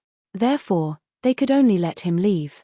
The Zhoukang Temple was located a few kilometers east of Pu City on Luoxia Slope. There were few tall mountains around Pu City, and Luoxia Slope was considered a relatively high terrain in the surrounding environment. In front of the temple were large terraced fields, suitable for crowds to gather. Behind the temple were ravines and dense forests. Under the restrictions of the government, no one was allowed to enter for fear of danger. Of course, this was only for 3 days. If one was willing to come in and seek death during this period, no one would care. The liveliness was in front of the temple. Tens of thousands of people gathered, according to their household registration, to receive spring seeds and money. It was a very complicated process. In fact, it was very unscientific for such a good deed to be done in one place and at one time. However, since the power behind it had other motives, it was a different matter. There was a small corner door behind the temple. It was also the path where the young novice monks would dump their daily garbage. A middle-aged monk walked out without looking back. This was a dishonorable departure. To him, he was unwilling to leave after causing so much trouble for the temple that had taken him in. However, cultivators considered problems differently from ordinary mortals. Losing money was never a big deal to cultivators. The big deal was the Daoist power behind the nobles in Pu City. The battle of Daoist orthodoxy was above everything else. Even if they were all rogue cultivators, they were not in the mainstream, they were outsiders who had nothing to do but worry about. This was a concept that they had unknowingly formed during their cultivation, learning techniques, and the accumulation of knowledge over time. It was a subtle influence that existed in the Daoist cultivation process. The things on the surface were insignificant. To cultivators, the collision between them was inevitable. From the moment the Taoists mobilized mortal forces to deal with the Zhoukang Temple, This was destined. Chapter 94. Monk Ching Mu wasn't completely an itinerant cultivator. He had his own Tao, and came from a secluded sect far away from the world. He had a good background. However, the difficulty for itinerant cultivators lay in resources. Disciples of secluded sects like Ching Mu had a much better starting point in terms of resources and cultivation methods, but they had to face more competition from their fellow disciples. Ching Mu's aptitude was not outstanding among his fellow disciples, and his temperament was a little narcissistic. This made his situation difficult. In order to fight for something, he began to be cruel and merciless, regardless of the consequences of doing things. The story was very complicated, but in fact, it was also very simple. In the end, he became a sacrifice, a loser, and was expelled from the sect. This kind of thing was very common among forces. There would always be people who were eliminated, and it was either you or me. The sect was not a nursing home, and it could not guarantee that you would have no worries in your cultivation for the rest of your life. He went from being a disciple of a sect that everyone envied to being a member of the glorious rogue cultivator army. Although it was difficult, he still had some advantages compared to the real rogue cultivators who were self-taught. He traveled and improved himself all the way. When he was tired of wandering outside, he found a place like the Jokang Temple to settle down. Maybe he would stay for many years, or maybe one day he would start to wander again. He was still grateful to the monks of the Jokang Temple, but the way he repaid them was very difficult to accept. This was also the reason why he had grown up in a secluded sect and did not have a deep understanding of the world. He felt that it was not a big deal to use those small Dharma objects, and it did not cause any harm to the body of mortals. It just made them worship Buddha more and more. However, in the mortal world, there was not only one Buddhist sect. Abbot Golden Light asked him to leave, and he did not complain. After all, it was his own carelessness that caused this trouble. However, he did not really leave. If he did not solve these grievances with the Taoist sect in Pu City, why should he leave? He felt that he did not do anything wrong. He did not harm anyone, and he did not violate the law. Why should the Taoist sect punish the Jokang Temple in such a way? If there were Taoist cultivators present when he left the temple today, then it would be a matter of strength. If the Taoist cultivators were not present, he would go to Pu City and find the mastermind of the Taoist sect behind the scenes. This was his character. He was a little stubborn and would rather die than turn back. Back then, the elders in the sect had also advised him, but this was his nature. He couldn't change it, and he didn't want to change it. Within his stubbornness was his confidence in his own strength. As long as he couldn't sense the presence of any foundation establishment cultivators, he had nothing to fear. They were merely a few itinerant cultivators who did not even have a set of standard systems. They were barely able to cultivate by relying on the things that they had pieced together. They were destined to have no hope of making any progress. Yet, they dared to consider themselves as the decision-makers here. After passing through a forest, the view before them suddenly opened up. This was a ditch filled with knee-high weeds. A few more miles ahead was another forest. After passing through that forest, they belonged to another county. They were no longer under the jurisdiction of the common city army. Ching Mu stood at the edge of the ditch and smiled disdainfully. "Since you're here, why are you hiding? Taoism is the most powerful sect in the cultivation world. Why are there so many sneaky people?" He was not polite at all when he spoke. They had already bullied him in his home, so why should he pretend to be magnanimous? Before he finished speaking, 3 people walked out of the forest opposite him. None of them wore Taoist robes. There were scholars, merchants, and commoners. These were all roles of their normal lives. On the contrary, wearing Taoist robes was too conspicuous in the kingdom of darkness. This was the right of a true Taoist disciple. Ching Mu was not afraid and went up to them. Matters of cultivation should be settled among cultivators. You're venting your anger on the mortals of the Jokang Temple. Is this how Taoists behave? The 3 people walked up slowly. The one in the lead was the cultivator who had boasted in front of the prefect. He and Ching Mu were very similar. They were both traitors, but one was exiled by the sect while the other left the organization on his own initiative. Hearing the monk's boastful words, the cultivator sneered. "Settle among cultivators? Monk, that's a good sentence, but I have some doubts. Since cultivators shouldn't be involved in the mortal world, where did you send the 6 Buddhist objects? Is this what cultivators should do? Don't do to others what you don't want done to you. Monk, do you only know how to look at others and not yourself?" Ching Mu disagreed and continued walking. In the mortal world, there are countless spiritual objects. There are Buddhist objects, but there are more Taoist treasures. As long as it doesn't affect the mortal body and has no evil intentions, what's the big deal? In the kingdom of darkness, only your Taoist orthodoxy is allowed to spread and other orthodoxies are not allowed to take the lead. You can't even send something to calm the mind. The 3 Taoists surrounded him. The cultivator reprimanded, "You're wrong. There's a fundamental difference here. When Taoist objects are sent to outsiders, we must tell the collector its use. Honest people don't do underhanded things. What about you? When you sent out the Buddhist objects, did you tell the good people its use? Did you tell them that if they wear it for a long time, they will be addicted to Buddhism and may abandon their wives and children and spend all their wealth? Calming the mind and nourishing the mind? What a nice way to put it. Those things are harmless to the body, but the impact on the mind is worse than the body. In the end, they will become the walking dead of Buddhism and fertile land for you to suck blood. Sending out spiritual objects with a purpose to satisfy your greed is a heresy. Everyone has the right to punish you. He was a cautious person, so when he boasted in front of His Excellency, he did not expect to do it alone. What if there was more than one cultivator in the Jokang temple? He had been hiding in Pu City for 10 years, so of course, he had a few rogue cultivator friends. As soon as he spread the news, 2 helpers came to his aid. Generally speaking, the rogue cultivators of the Daoist sect were better off among themselves as they were more particular about their reputation. However, if they were facing other orthodoxies, they would have a common enemy. Most importantly, this was a legitimate excuse to kill and steal their treasures.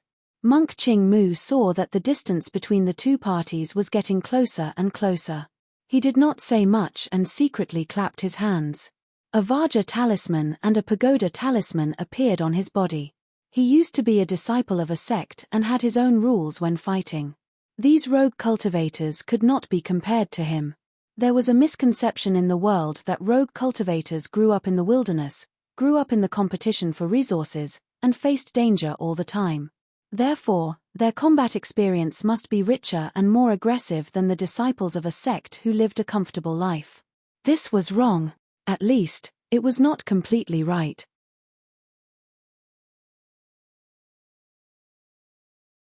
Chapter 95. Perhaps there were indeed strange existences like Liang Quangren, who possessed powerful combat abilities and a temperament tempered by life and death situations. However, they were in the minority and couldn't represent the entire rogue cultivator community. Just like the solitary beasts in the forest, they were the best at judging the situation. They bullied the weak and feared the strong. They wouldn't easily face difficulties head-on and fight to the death. This was because they were afraid of getting hurt. Once they were hurt, they would lose most of their ability to survive. Their former enemies would also find an opportunity to attack them. They wouldn't even have the ability to protect themselves. Therefore, unless they were very confident, unless the benefits were too tempting, unless they were faced with an unavoidable situation, they would choose to retreat in order to protect themselves in most cases. In this dangerous cultivation world, the most difficult thing for rogue cultivators wasn't resources, but loneliness. They had no organization, no helpers, and no place to heal their wounds.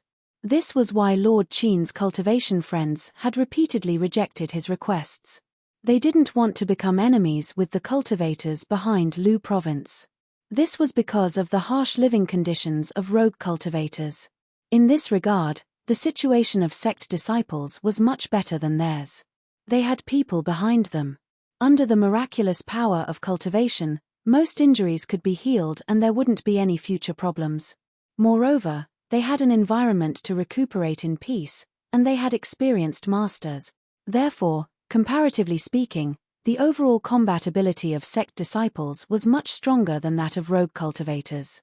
Greenwood was a disciple of such a sect. Facing him were 3 ordinary rogue cultivators. Originally, they had come with the intention of observing. But now that they saw that there was only one monk, their desire for profit gradually overcame their caution. They also cooperated with each other. Although it was a little rough and their methods were poor, they didn't have much choice. The leading cultivator reluctantly took out a talisman. To him, it wasn't something that could be wasted. It was a talisman made of wood thorns.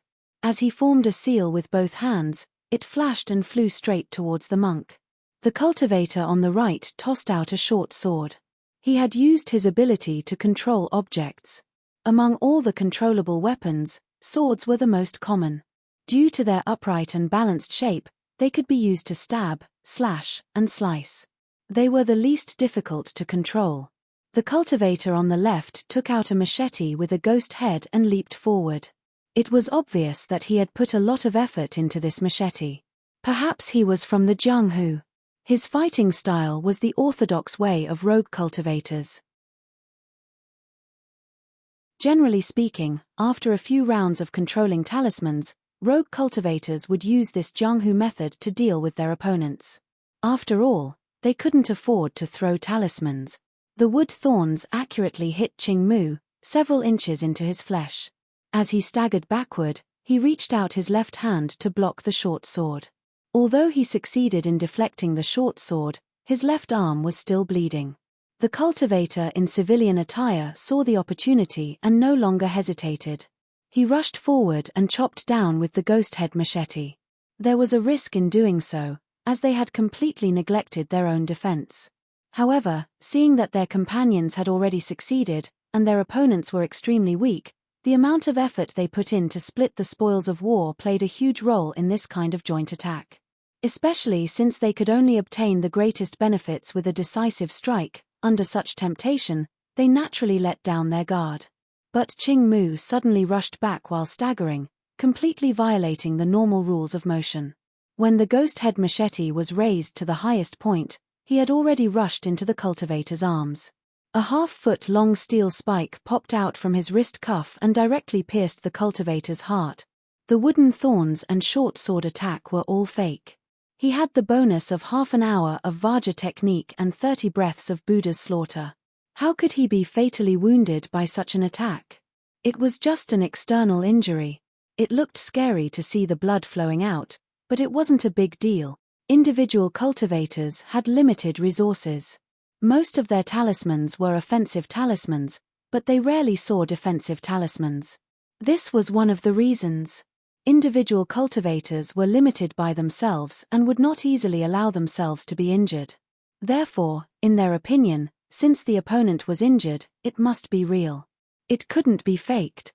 But in fact, in the fight between sect disciples, it was a very common fighting method to feign injury and then attack later. It was precisely because of these two reasons that the civilian cultivator was fooled and lost his life. The key point was that the remaining two didn't realize what had happened. From their angle, they could only see the monk's final struggle. He pushed his companion to the ground and rolled into a ball, rolling into a shallow grass pit. However, they could not see the steel spikes being retracted. The knee-high grass instantly submerged their figures. All they could see was the grass shaking violently. That was the result of the two people's close combat. It was already impossible for him to use the art of object control to control the dagger to fly and stab. The two people on the ground were entangled with each other. They were hidden in the weeds and could not be separated from each other. His art of object control was not able to control the dagger according to his heart's desire. Therefore, he gave up on the short sword and pulled out the long sword hanging on his scholar's robe. He jumped straight over and looked for an opportunity to stab. The last cultivator, dressed like a merchant, who was also the friend of His Excellency, felt that something was wrong. However, he couldn't tell what was wrong. He could only remind him verbally, "Brother Jew, be careful in case the bald donkey is cheating." As soon as the words left his mouth, the person rolling on the ground leaped up. Judging from the back of the person's attire, It was his comrade in civilian attire. There was still a trace of light reflecting off the yellow monk's robe in the grass pit. The sword-wielding cultivator used one of his palms to block the impact. He laughed and said, "What's wrong? Since you've settled it, why are you still so flustered?"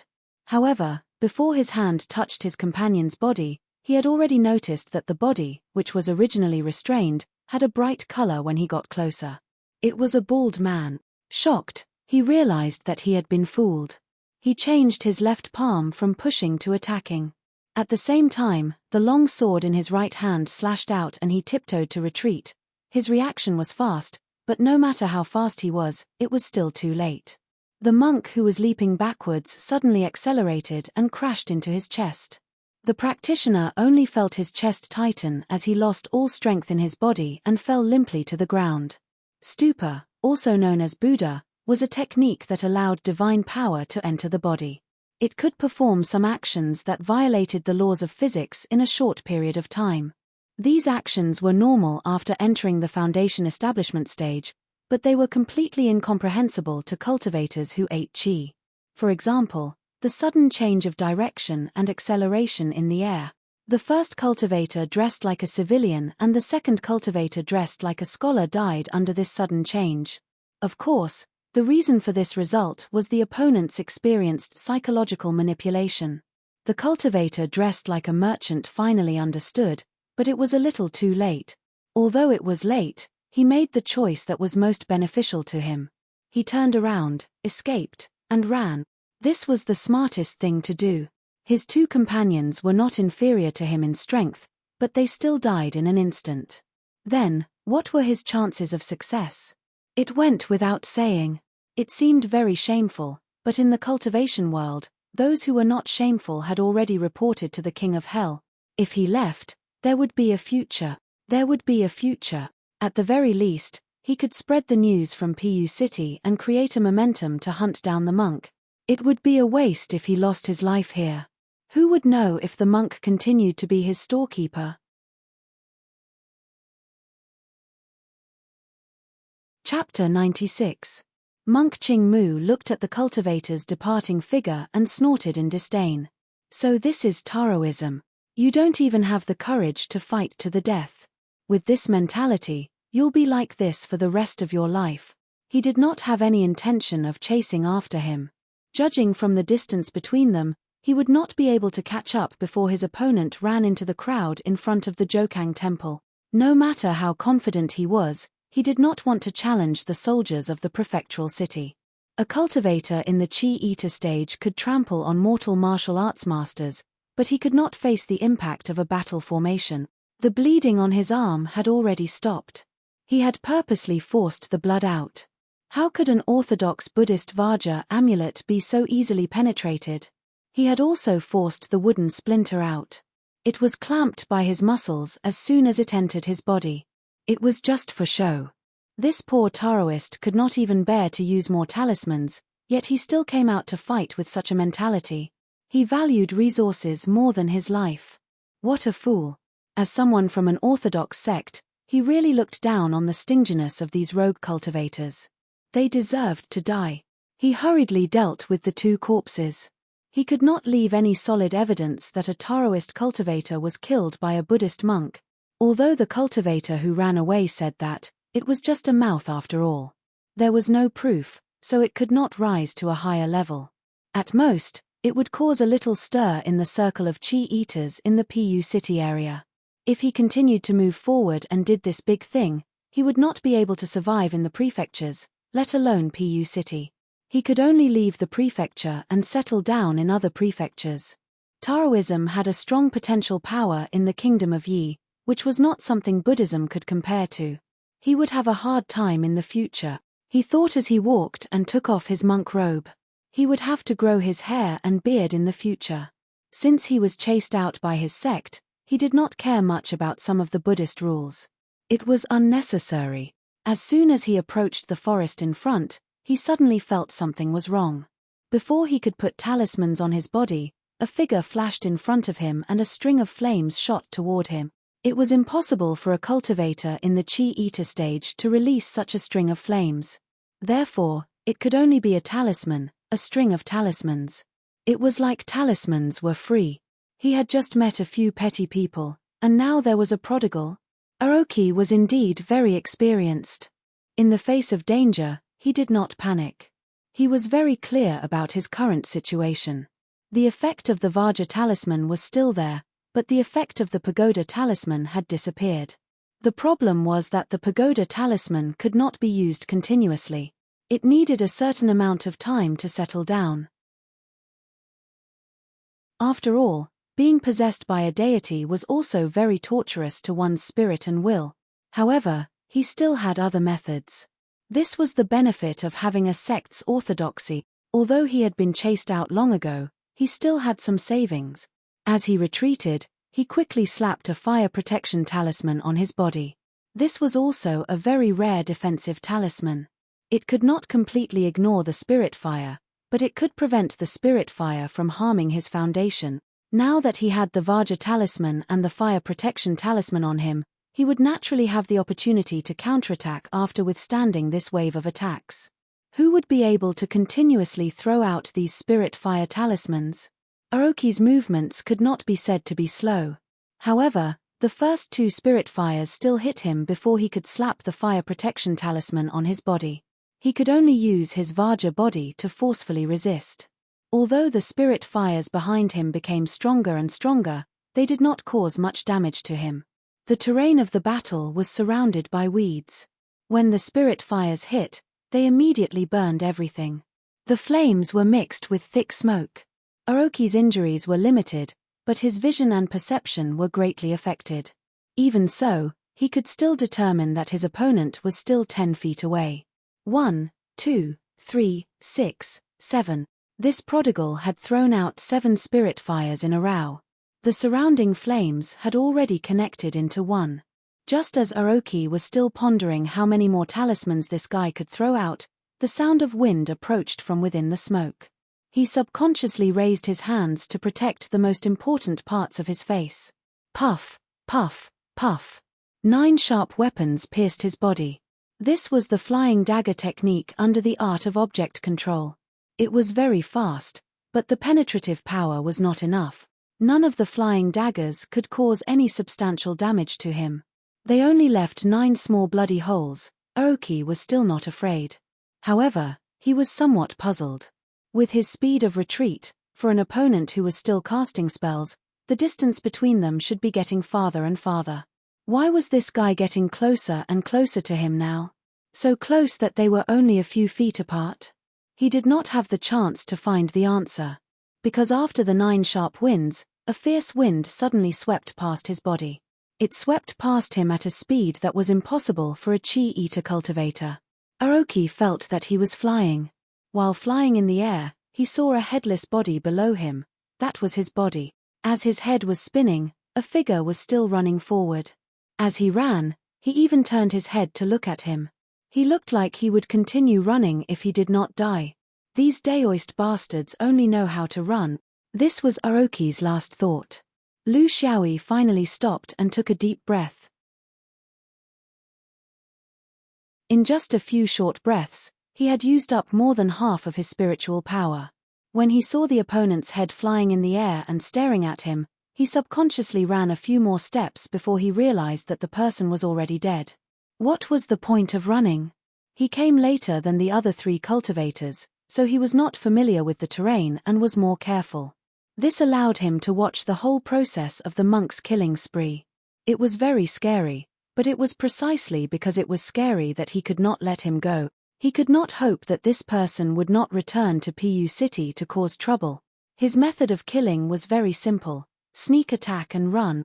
As he ran, he released all of his spirit fire talismans. Those were Liang Zuren's stash, so he had nothing to be reluctant to use. Talismans were meant to be used.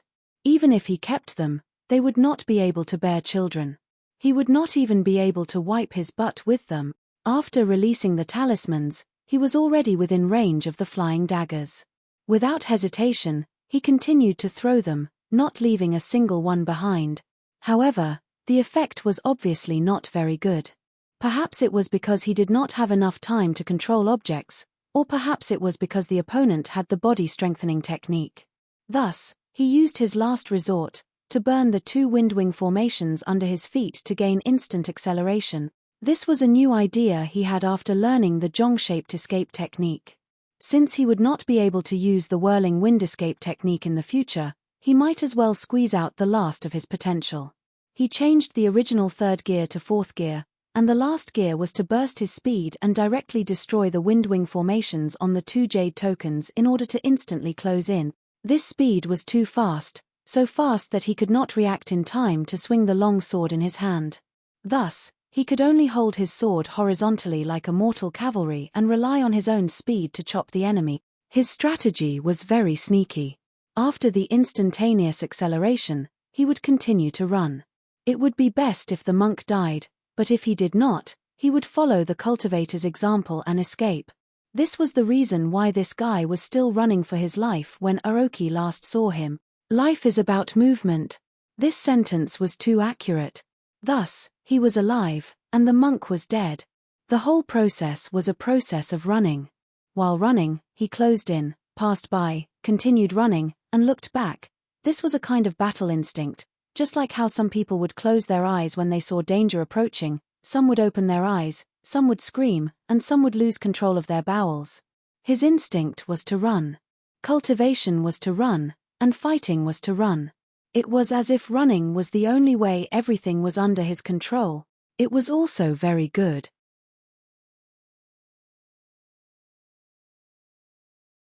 Chapter 97. This time, he didn't touch the corpse. He couldn't use Buddhist talismans, and he was worried that someone would see through him if he used them. Therefore, he didn't take them.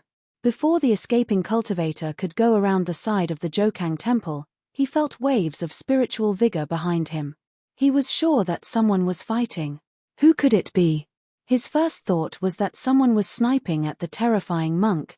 This thought was so strong that he wanted to turn around and take a look. No one was born a coward. There were always reasons. The cultivator thought that if he went back and told everyone what happened here today, others would ask him what he did. How should he answer? Running away was his first thought. After he ran out and the spiritual vigor behind him collided, the thought of looking back grew stronger. In the end, he stopped. Even if he went back to report, he had to have accurate information, right? It was a wonderful journey. He ran here in less than 100 breaths, but it took him a full hour to return. Then, he saw a lying, headless corpse. Looking at the attire, he didn't see a monk's robe. He sighed. It was another resentful soul that died at the hands of a monk. Then, he checked the corpse and found that it was all Buddhist items. Therefore, he began to pay attention to his surroundings and finally found the head. Only then did he understand that the arrogant and fierce monk had been beheaded. Who did it?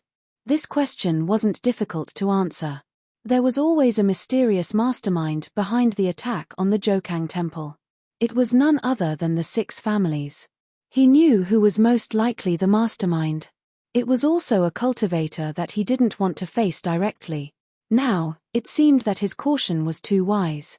To be able to kill the terrifying monk Ching Mu in such a short time, his strength was unfathomable. Should he pay a visit to express his gratitude? Or should he continue to pretend that he didn't know anything? This was a problem. Outside the Jokang temple, there were thunderous cheers. The Jokang temple's reputation was well-deserved. In front of tens of thousands of people, the temple promised to take out the sum of all the incense and oil money of the rich and powerful in Pu City this year and hand it all over to the government. A new couplet was painted on the newly erected archway outside the temple. The first line was, "To suffer losses is a blessing." The second line was, "To endure hardships is expensive." The horizontal line was, "Fortune is like the East Sea." He didn't know which mischievous person wrote this, but when he read it, Elder Golden Light sighed. The Jokang temple had been operating on the surface of Pu City for hundreds of years, which was why it had such a reputation today. But now, it had been completely destroyed. The commoners might not know about it, but the rich and powerful of Pu City were well aware of it. Just by looking at the gathering of Pu City's upper echelons, it was easy to tell. In the end, It was the rich who had to foot the bill. It seemed that the Jokang temple was going to have a tough time. He wondered if Qingmu was dead or alive. The difficulty of establishing a Buddhist temple in a world where Taoism flourished was indescribable to outsiders. The two matriarchs of Lu province returned to Lu province on the same day and did not stay at the Jokang temple. They had already done what they needed to do and left the rest to the authorities.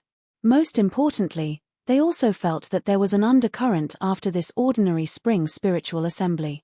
Lu Yarosha was very sensitive to this because of her husband's experiences when he was alive. The current Lu province was not suitable to participate in these whirlpools. The officials were not officials, the commoners were not commoners, and the merchants were not merchants. This was the case for a family that relied on others to survive. Lu Xiaoyi was called into the inner residence. The two matriarchs looked like they were interrogating him. They were both experienced and knowledgeable, so they knew that the difference was all because of Lu Xiaoyi's suggestion of using items as a substitute for money. Lu Xiaoyi laughed and was about to go forward to massage his mother's shoulders when Lu Yarosha pushed him away. She did not say anything and just quietly waited for him to explain. Lu Xiaoyi had no choice but to sigh. Actually, I didn't expect things to develop to this stage and become so big. It's like this.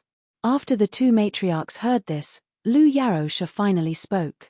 Little Yi, are you saying that you only made a suggestion?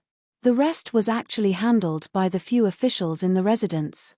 Is it because the women in their mansions have also obtained similar evil items? Lu Xiaoyi nodded. No one can tolerate this. Even I can't, let alone the officials who are used to abusing others. Donating money is one thing, and being blackmailed is another. Auntie Cai Huan pointed at him and chuckled. Little Yi, you were the first to discover that there was a problem with the prayer beads, but why did the other families immediately discover it? Don't tell me that it's because the other families also have a mysterious existence like Little Yi? Lu Xiaoyi smiled. He knew that this could not be hidden from the two shrewd matriarchs, but it did not matter. I gave them some pointers through a secret channel. Firstly, the Jokang temple's actions can't be ignored. Secondly, the elders shouldn't be affected by it. But I didn't expect the officials to be so vicious. Lu Yarosha nodded. They were all good believers in Buddhism. She was also very familiar with the other matriarchs. Of course, she could not watch them fall into the spiritual trap of the Jokang temple. Believing in Buddhism was one thing, and throwing the future of their family into it was another. Little Yi, you don't want me and your Auntie Cai to believe in Buddhism? Lu Xiaoyi shook his head. I think that believing in Buddhism is to seek spiritual sustenance. If people can be good in this kind of sustenance and take helping others as their own pleasure, then it doesn't matter what they believe in. Whether it is Buddhism, Taoism, or other beliefs, they are just names on the surface. What you really believe in is nothing more than truth, kindness, and beauty, right? You can't deny their hundreds of years of efforts just because the Jokang temple went too far this time. You can't overturn your understanding of the whole Buddhist doctrine just because of one or two people's evil deeds. How can there not be evil people who don't know how to behave? Similarly, you can't think that all monks are good just because the Buddhist doctrine is good. As long as you know what you really believe in, I don't care if you and Auntie Cai continue to burn incense in the Jokang temple. Lu Yarosha's joy was beyond words. Little Yi has really grown up. How many times have I said this in the past year? Don't worry, your Auntie Cai and I are not old fools. We know what's right. Little Yi, don't worry about our Buddhist hearts. It's not good to offend us, so you can solve it for us in private. Actually, if Little Yi had told us about this earlier, the punishment for this spring Dharma assembly might have been done even more perfectly and without leaving any traces behind. Lu Xiaoyi nodded in acknowledgement. Auntie Cai Huan also reminded him from the side. For things like this, I'm afraid that rushing to the front will lead to hatred. That's why we unanimously agreed to your couplet through other people's suggestions, but we won't put Lu province at the front. Fortune as vast as the East Sea. Do you think we can't see through such obvious flirting? But we want to know, when Little Yi is in contact with the officials in Pu City, will you leave behind any suspicions of using them? You have to know that the people in the government are all scheming people. If they remember what you did today, they might come back at some point in time. Lu Xiaoyi secretly sighed that the two old madams were indeed very knowledgeable about the dark side of the government. Mother, Auntie Cai, don't worry. I'm not in contact with the government, I'm dealing with other cultivators. In the world of cultivation, there were rules in the world of cultivation. I won't easily put myself in danger, because there's such a big Lu province that I can't carry.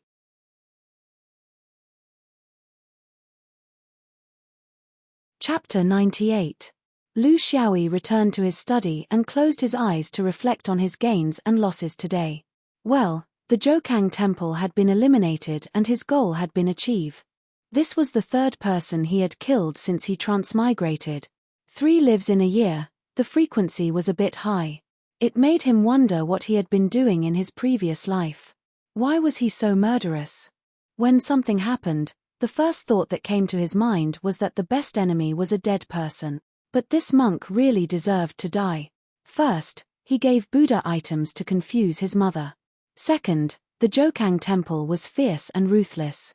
How could he feel at ease leaving such a person outside? His original intention of going to the Zhoukang temple was to observe and not to kill anyone.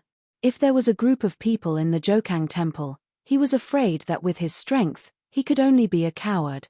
But this possibility was not big.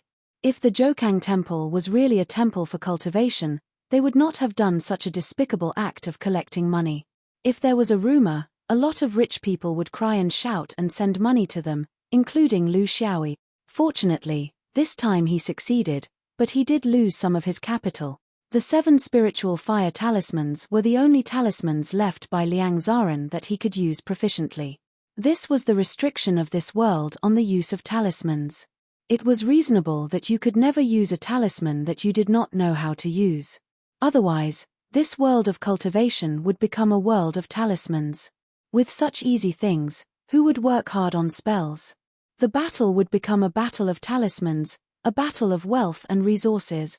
The jade plate of the wind-rolling escape armor had been destroyed, but this thing could be made again. The last short-distance escape that was close to the level of foundation establishment was difficult for people in the chi-eating stage to react. The problem was that in this short escape, he lost control of himself.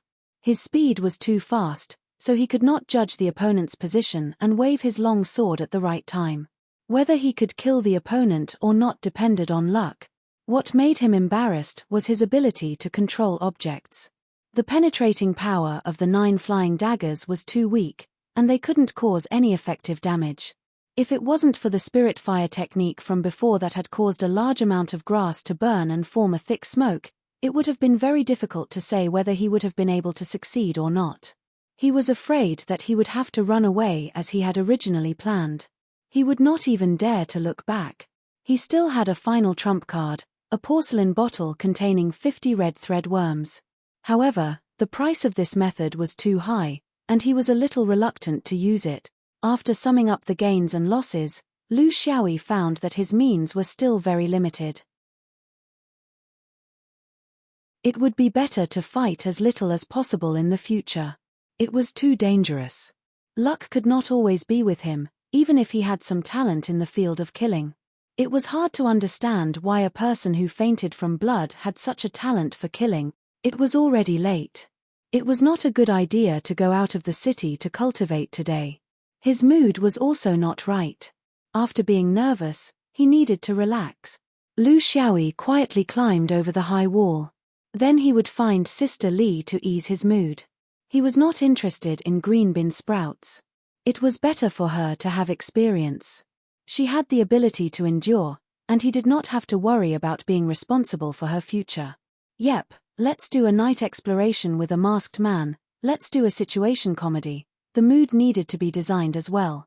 The Dharma assembly of the Zhoukang temple was still going on, but Lu Xiaoyi had completely put it aside. The most exciting part of the Dharma assembly was the first day. Unfortunately, no one was lucky enough to witness it. He had completely returned to his usual routine. The risks he had experienced made him more concerned about the improvement of his cultivation. In view of his lack of means, he was prepared to focus on a few aspects in the following days. The fighting ability of holding a long sword. This was also the most important ability of a cultivator in the Chi Eater stage. Under the premise that the foundation building was still far away, this ability could not be practiced as a joke. He needed to find a good teacher and practice diligently. It was not that he liked long swords, but with his current status, carrying a sword was the only choice. You can't carry a ghost head broadsword with your identity as a scholar, right? The space in Liang Quangren's 2 storage rings was limited. They could not fit 3-feet-long swords, so he could only carry them. There was no other choice but to carry a sword. He needed to practice the art of object control. It would be best if he could practice it while running at night. At that time, he could use the Jade Pure Emperor's Edict while running with the 9 flying daggers circling in front of him. It would be a beautiful scene. However, he could not do this at the moment because it was very difficult to retrieve objects. He could only do it slowly, and sometimes it would drop. It was very awkward. However, this was a direction. As long as he persevered, there would be a day when he would succeed. No matter what, this thing did not consume any resources and could be used endlessly. This was what he valued the most. He was also very curious. Why was it that as he practiced, he was getting further and further away from the Dharma cultivation? However, he was very clear that this was only a very special stage. Only by doing this could he ensure his fighting ability. When he reached the foundation building stage, he would be able to practice real spells. That would be the day he would be able to touch on his hobby. The art of object control for close combat, no matter what level of cultivation one reached, was it not indispensable? As for the other 2 spells, the Ice Finger Technique and the Iron Drum, he was also prepared to carefully study them. Not for anything else, but for Liang Quangren's talismans. If he did not learn these, he would not be able to throw away the talismans. At the end of the day, he did not have the resources to purchase talismans as he wished. However, this was not something that could be rushed. He could not go to Xianlai town now. He wondered what happened after Liang Quangren's murder. He needed to improve his cultivation and consolidate what he had learned. Before his cultivation reached the late stage of chi consuming, he did not want to go out and show off. Other than the red thread worm in the core of the Gobi Desert, he did not need to go anywhere else. After deciding on the direction of his cultivation, Ping'an came in early morning 2 days later. "Master, there's something strange. I don't know if it has anything to do with you," Lu Xiaoyi said encouragingly. "Very good, Ping'an. You're very proactive now. This is very good. It's not a waste of my good treatment of you." Ping'an hesitated and said, "On the 2nd day of the spiritual assembly, a fortune teller came to the street opposite the mansion. On his divination banner, he wrote, 'Fate of the same city,' for a meeting. The strange thing was, he only read the fortunes of people from Lu province. He ignored all the passers-by. I've watched him for 3 days. I feel like he's hinting at something." Lu Xiaoyi found it strange. "I go out every afternoon. Why haven't I seen him?" Ping'an said, "That person only reads the fortunes for half a day in the morning. He doesn't come in the afternoon. Moreover, Master, you're always coming and going. You don't necessarily go through the front door, do you?" Lu Xiaoyi looked at him. "Why do you think he's targeting Lu province? And not just a fortune teller who walks the streets?" Ping'an stammered, "Don't take me for a fool. Ever since you asked me to investigate the monk's whereabouts, the Spring Spiritual Assembly has caused quite a stir. Who in the city doesn't know about it? They all said that a few officials from Pu City had joined forces to suppress the Jokang Temple. But from what I see, Master, you must have done a lot of things, right?" Lu Xiaoyi laughed. Even small people had their own little wisdom. With just a little thought, he could tell that Ping'an had done some shady business. "I know, Ping'an. You're very responsible as the steward of the outer mansion. You must continue to work hard." Ping'an curled his lips. "If you don't cause trouble, everyone will be more relaxed."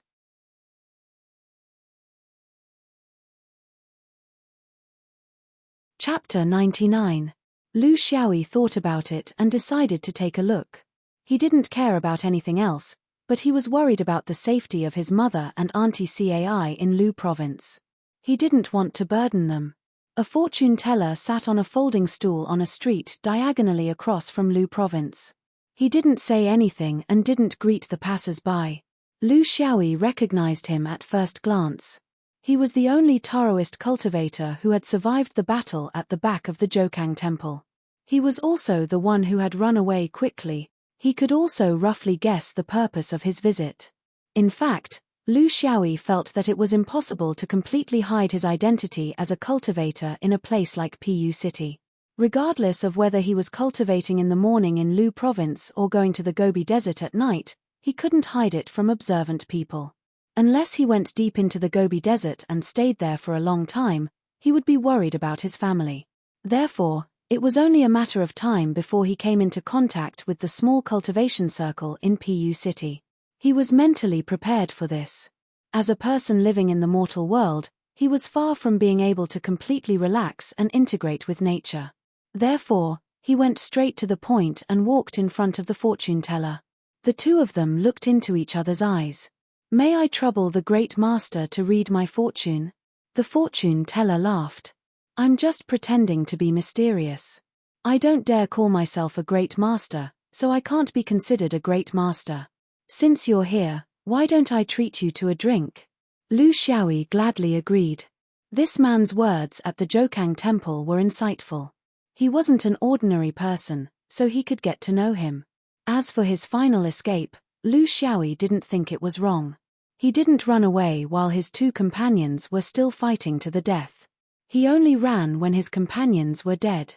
At most, he might have lost his courage, but it had nothing to do with his character.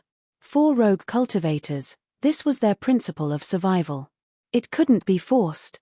It wasn't easy to be a hero. Drinking a cup was drinking tea, not wine. After the tea brewer left, the fortune teller solemnly took out a few items, including 3 storage rings and other cultivation items, and placed them on the table. "I'm Hu Yong. I'm a guest of the prefecture lord and I live here. Besides my cultivation, I also do some work for the prefecture lord, but it's limited to cultivation.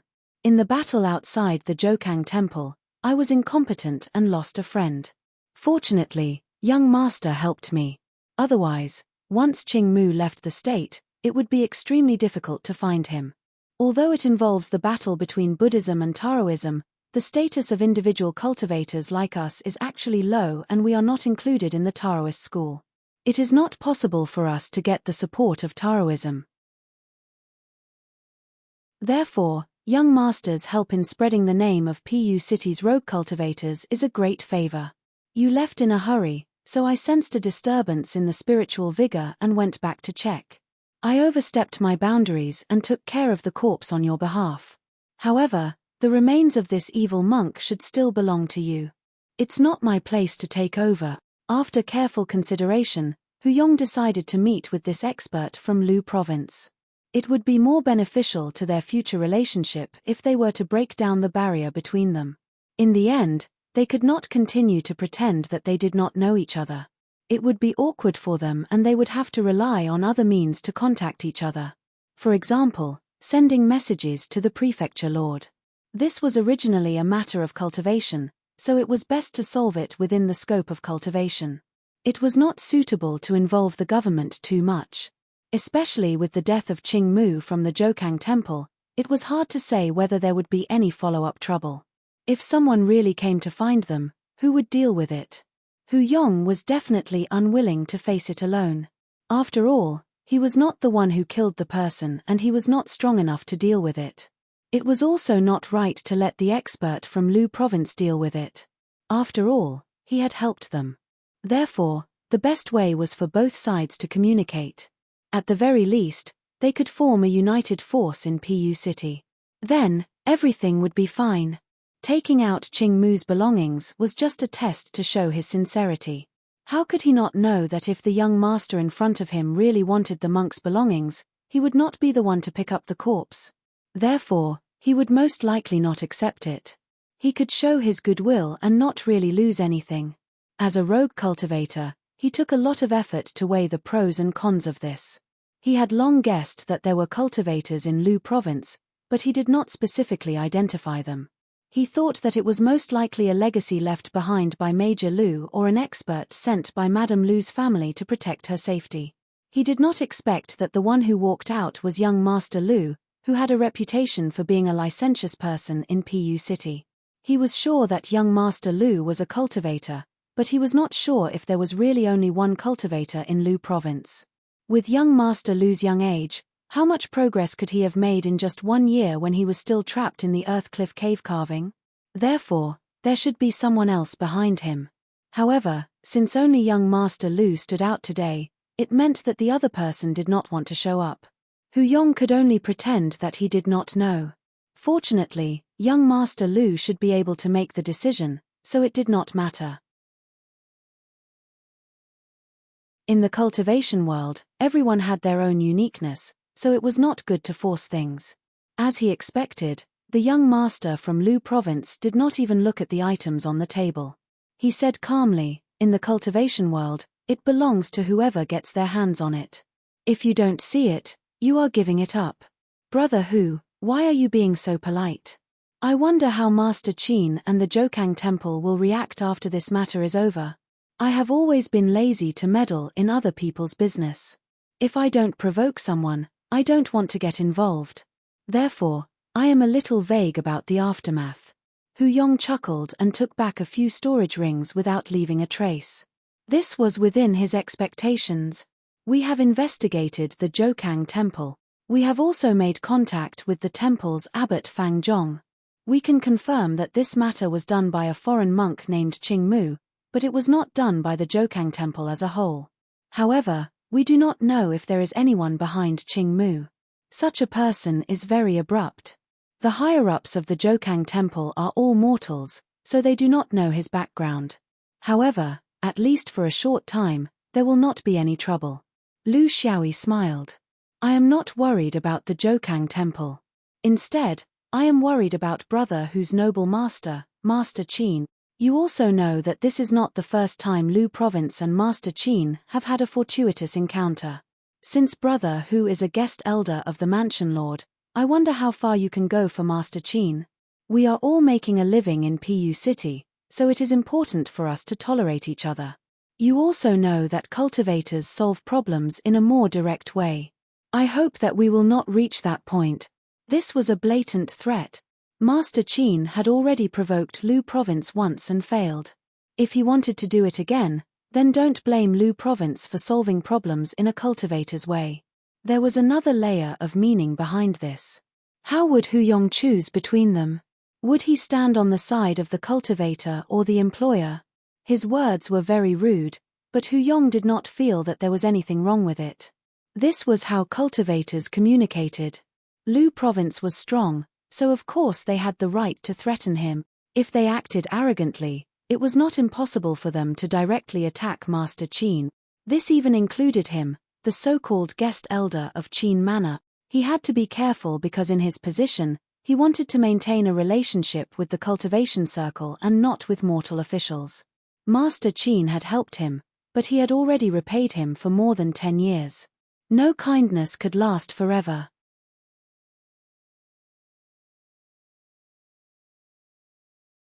Chapter 100. I won't help mortal officials do things that exceed the standards of cultivators. I've been insisting on this for more than 10 years. However, it's a fact that Lord Qin and I are old friends. I can guarantee that I will restrict Lord Qin's actions in Lu Province, regardless of whether he's willing or not. I hope that Lu Province won't pursue this matter any further. If I can't do it, I'll personally take care of this matter." Lu Xiaoyi was very satisfied. This was also an important reason why he came into contact with the cultivators in Pu City. He wanted to let them know that Lu Province had strong cultivators watching over them. His principle in life was that it was better to show off one's strength than to keep a low profile. This could prevent accidental injuries and make people wary of him. After all, humans were a race that revered great power far more than anything else. They raised their cups and drank to show their respect. They had reached a consensus on this matter. It seemed a little ridiculous that two cultivators were so casual about the matters of a prefecture. In fact, It was in line with the nature of the cultivation world. This was something that mortal countries had always avoided. Unfortunately, their efforts could only maintain the appearance of not interfering with each other's business. They couldn't change the nature of their positions. Fellow Taoists, it's a pity. I was too far away at that time and couldn't react at all. Please forgive me for not standing up in time. After they finished talking, both sides had a foundation to continue. Cultivators couldn't do anything without cultivation. Hu Yong sighed and said, "This has nothing to do with you, young master. Even if I was close, I wouldn't have been able to react in time, let alone you. Rogue cultivators like us are always wandering between greed and cowardice. If we make the right choice, we'll make a small fortune. If we make the wrong choice, we'll lose our lives. I'm incompetent and avoided danger. I hope young master won't laugh at me." Lu Xiaoyi expressed his understanding. "It's normal. Even if I were face to face with him, I would still choose to leave. Cultivators need to be aware of gains and losses, not hot-bloodedness. However, from the monk's methods, he doesn't seem like a pure rogue cultivator. His methods are strict and he knows when to advance and retreat. In fact, his methods aren't at the level of an ordinary rogue cultivator." "Could he be?" Hu Yong's expression was grave. "That's what I wanted to talk to young master about." Old Hu rummaged through his storage ring and found that most of the items inside were items from sects. Whether it was talismans or other items, they were not things that ordinary rogue cultivators could possess. Therefore, I believed that this monk was most likely a disciple of a sect with an inheritance. But why did he come to the Jokang temple alone? If there is a day when other sects come to take the lead, I hope that everyone can help each other and overcome the difficulties together. However, the possibility of this was not high. After all, the Chi Eater stage was the lowest level of cultivation. In the eyes of the true inheritors, it was simply not enough to enter the door of cultivation. Therefore, there won't be any revenge from a powerful sect. At most, it will be a few old friends. We can deal with them. The two of them got along quite well. Lu Xiaoyi was willing to associate with such an understanding person. They wouldn't become good friends, but if he knew his limits and knew when to advance and when to retreat, there was a possibility of cooperation. Most importantly, if he left Pu City for a period of time one day, at least Lu Province would be safe. Hu Yong's role as a fortune teller had come to an end. He was very satisfied with this encounter. The people of Lu Province were not unreasonable. Lu Xiaoyi resumed his normal pace of cultivation and began to concentrate on breaking through to a higher level of cultivation. In the cultivation world, the weak had no right to speak. Even if he couldn't sense the foundation establishment stage for the rest of his life, he should still be a predator among the Chi Eater stage cultivators. He shouldn't be an ant who went to every market and acted like a thief. He also finally understood that in the mortal world, you could muddle along and pass your days in mediocrity, but you could also live out the rest of your life peacefully. In the cultivation circle, there was a force that constantly pushed you forward. Stopping meant that danger would come knocking on your door. There was no true leisure to speak of. He began to slowly increase the frequency and intensity of absorbing the red thread worm's spiritual power. Every night, after cultivating in the evening, a figure would run tirelessly through the Gobi Desert. Previously, he could only travel less than 100 miles, but now, he could travel more than 100 miles. Lu Xiaoyi built all his cultivation techniques on the foundation of basic cultivation techniques and escape techniques. He had his own ideals. Magic cultivators were the most famous stationary turrets in the cultivation world. They didn't need to move much because they could control the changes in the surrounding environment. In this space, they were nature and the environment. If they moved too much, it would affect their ability to adapt to the environment they were familiar with. Lu Xiaoyi liked to run. He liked the feeling of running as fast as lightning. He felt that he could only unleash his strength to the fullest with this kind of speed. It was also pretty good to become a mobile turret. The Chi Eater stage was a stage for all cultivators to build their foundation. Even the sects didn't allow cultivators of this level to go out and wander as they pleased. This was because they had too few methods to deal with danger. If they were obsessed with these methods, it would delay their most fundamental cultivation. Therefore, the best way was to focus on quickly passing through this stage. If you didn't pass, there would be no value in continuing to nurture you. If you passed, a new world would open up for you. Then, it would be the time to determine your direction. Whether it was the direction of cultivation techniques, or the direction of spells, it would mean that you had truly become a cultivator and no longer a mortal. After Lu Xiaoyi's first busy year in the past, he finally returned to peace and quiet. He didn't need to take the imperial examinations, so he didn't have a group of bookbags who groaned all day long. He didn't need to earn money to support his family, so he didn't have many business partners who were as hardworking as bees in the business world. He wasn't an official, so he didn't have any social interactions that he had to attend. Even interest circles like the Seven Heroes fell apart and went back to their own paths.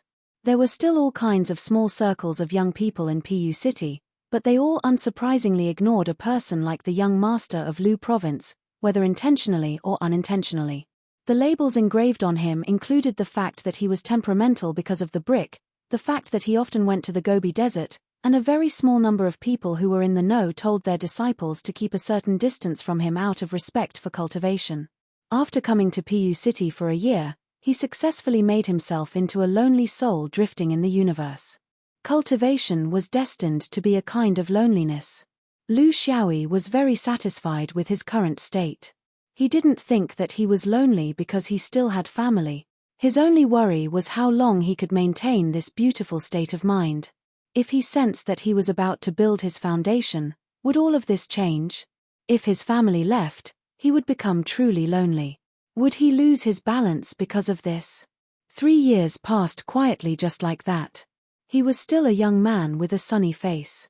Because of his success in cultivation, not many traces of age could be seen on him. However, he was no longer 19 years old, but a young man of 22 years old. At this age, even if he was from a poor family, he would have already married and had children. Only his mother and Aunt Cai would occasionally look at him with complicated gazes that made him feel ashamed. This was the only place where he didn't follow his mother's instructions. Even second sister Li was married. Although she hinted countless times that he could still go and find her, Lu Xiaoyi knew that this story was coming to an end. Everyone had their own life, and this was especially true for women. He had no reason to ask Li Earnyang to accompany him in this ambiguous way forever. People would grow old.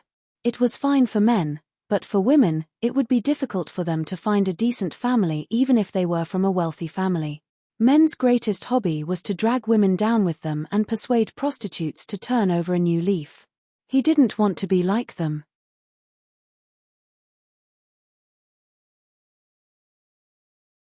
Chapter 101. In the side courtyard of the Lu residence, this place had been changed into a small-scale martial arts practice field 3 years ago. The ones who were sweating here every day were no longer the few old soldiers.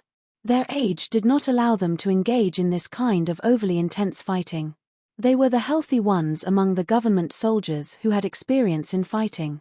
Under their recommendation, soldiers from other provinces and counties came to apply. They were not hired as guards of Lu province. In the Kingdom of Yi, this kind of behavior was not allowed as it was suspected of being a private gathering of armed forces. Those who were skilled in a particular field would be offered a 3-month teaching position in Lu province just to satisfy the young master of Lu province's interest in martial arts. This had become a joke among the upper class in Pu City. The young master of Lu province was a scholarly man.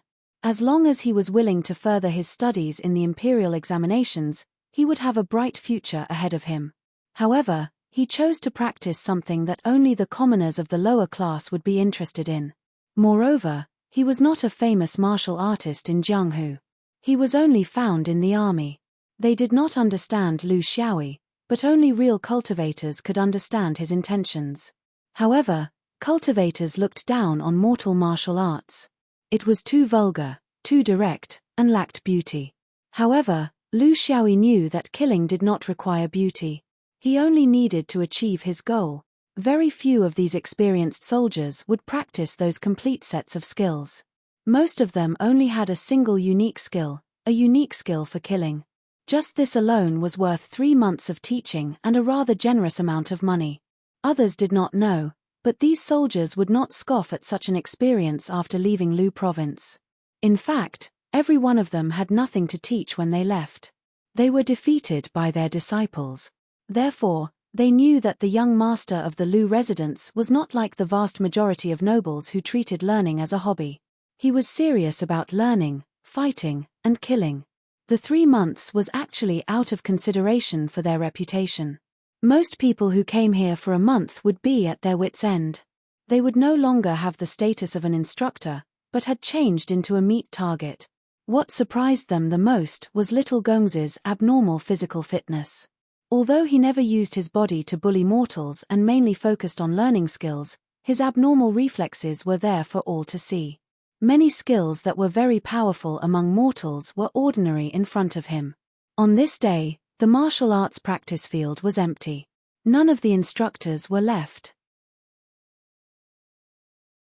They had been beaten black and blue by Lu Xiaoyi's martial arts technique, and it was becoming harder and harder to find new martial artists with true ability. This was a very natural thing. Lu Xiaoyi's abnormal body and spiritual power was at the level of a quasi-cultivator. This made the duel in the mortal world lack comparison. The last instructor walked over with a simple bag on his back. He was the only one who had stayed in Lu province for a full year. He was from Lu Xiaoyi's maternal uncle's family, an instructor of the imperial army who had been recommended by the general's residence in Yi City. He had stayed in Lu province for a full year and had come to bid farewell today. Lu Xiaoyi urged him to stay. "General, why are you doing this? Was it because Lu province did not treat them well? Your future in Yi City is bleak. You were ostracized and offended someone you shouldn't have. It's only been a year. I'm afraid some things can't be over, right? Why don't you stay in Lu province for a long time and bring your family here too? You can take care of each other." This instructor's surname was Guo, and he was a person with real ability. The position of an Imperial Army instructor was earned through real ability, not through flattery and connections. However, it was also because of this that he, who did not know how to socialize, ended up offending nobles and being ostracized from the Imperial Army. That was why he accepted Lu Xiaoyi's maternal uncle's request to settle down in Pu City. After spending a year together, Lu Xiaoyi admired this person's character and ability. He wanted to take him into the residence, but he could not bring himself to do so. This was because he was different from other people and had his own pride. Those who wanted to stay had to leave, but those who made a living wanted to stay. This was life. Things did not go according to one's wishes. Instructor Guo smiled. "When the leaves fall, they return to their roots. Although my hometown is poor, it's the place where I was born and raised. I can't abandon it. Besides, there are people I care about there." Lu Xiaoyi did not try to persuade him. This kind of person could not be persuaded. It was just like how he would never forget his family in Pu City if he left his hometown. Even the Daoyuan Wonderland could not stop a wanderer from returning to his hometown. For the first time, a smile appeared on Instructor Guo's serious face. "Actually, you've already learned my skills. There's nothing I can teach you, so there's no need to waste everyone's time here. I've already guessed what kind of person you are. There are many cultivators among the nobles in Jiaya City, but you're the first one I've met who can learn martial arts from the mortal world with a steady heart like you. To be honest, it's not difficult for me to take down those so-called cultivators as long as I get close to them. However, you're different. Your talent is unparalleled. Once you enter the army, you'll be the enemy of 10,000 people. Unfortunately, with the path of cultivation, the martial arts of mortals are a joke." Instructor Guo sighed. "Most of the martial arts of mortals are useless to you because your body is different. However, there's one basic principle that both mortals and cultivators must follow, which is strength and speed. In my opinion, at your level, there's no need to deliberately pursue those so-called skills. There's no need. Strength, invincible strength. This belongs to the category of cultivation. I can't give you any advice. Speed, this can be improved through a lot of repetitive training. If you swing your sword 10,000 times a day, 10 years later, the sword will be your hand. Instructor Guo finished his words and walked away, leaving Lu Xiaoyi behind with a bitter smile. He did not want to become a swordsman. Why would he practice sword swinging? However, on second thought, if he only considered the ability to fight in close combat, it didn't seem to be a big deal to practice it. It wouldn't affect his future learning. As the saying goes, a skill doesn't weigh down one's body. Anyway, he didn't have any better way to improve his fighting skills while he was still in the qi-eating stage. It didn't seem like a bad idea to become a swordsman in the mortal world. However, there was one point that he recognized. It was already completely unrealistic to want to learn anything extraordinary from these martial artists of the mortal world. The huge difference in strength, speed, and reaction caused everyone's understanding of consummate skills to be poles apart. The feints and tricks in the eyes of mortals were laughable in Lu Xiaoyi's eyes. He gradually began to understand the significance of speed in battle. After breakfast, he went to his mother's place to massage the two elders as usual. This was his daily homework. Because of his persistence, the two elders' bodies were much healthier than those of the same age. This was the most realistic meaning of his cultivation. However, today, his mother had something to say to him. Recently, there's been an undercurrent in the upper echelons of Pu City. Have you noticed it, Xiaoyi? Lu Xiaoyi disagreed. I know. It's a change in the upper echelons, right? The officials are biting each other like dogs. It's nothing more than a bigger bone. This has nothing to do with our Lu province, right? Mother, what do you mean? Lu Yarosha sighed. It has nothing to do with Lu province, but it has something to do with Zhaoye City's Yarrow Manor. Your second uncle and the others also want a bigger bone.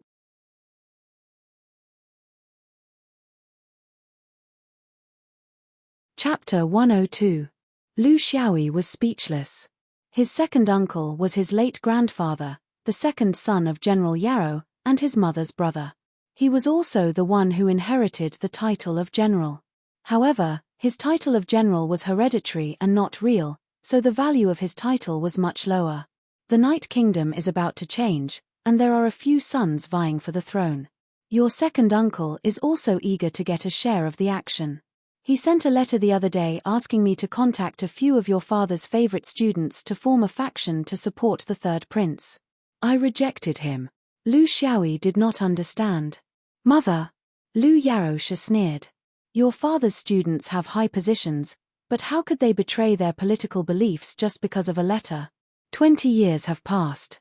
Even if your father were to come back, he would not be able to make them listen to his orders.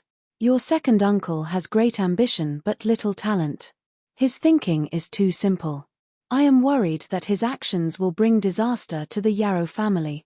Lu Xiaoyi's second uncle was the head of his mother's clan.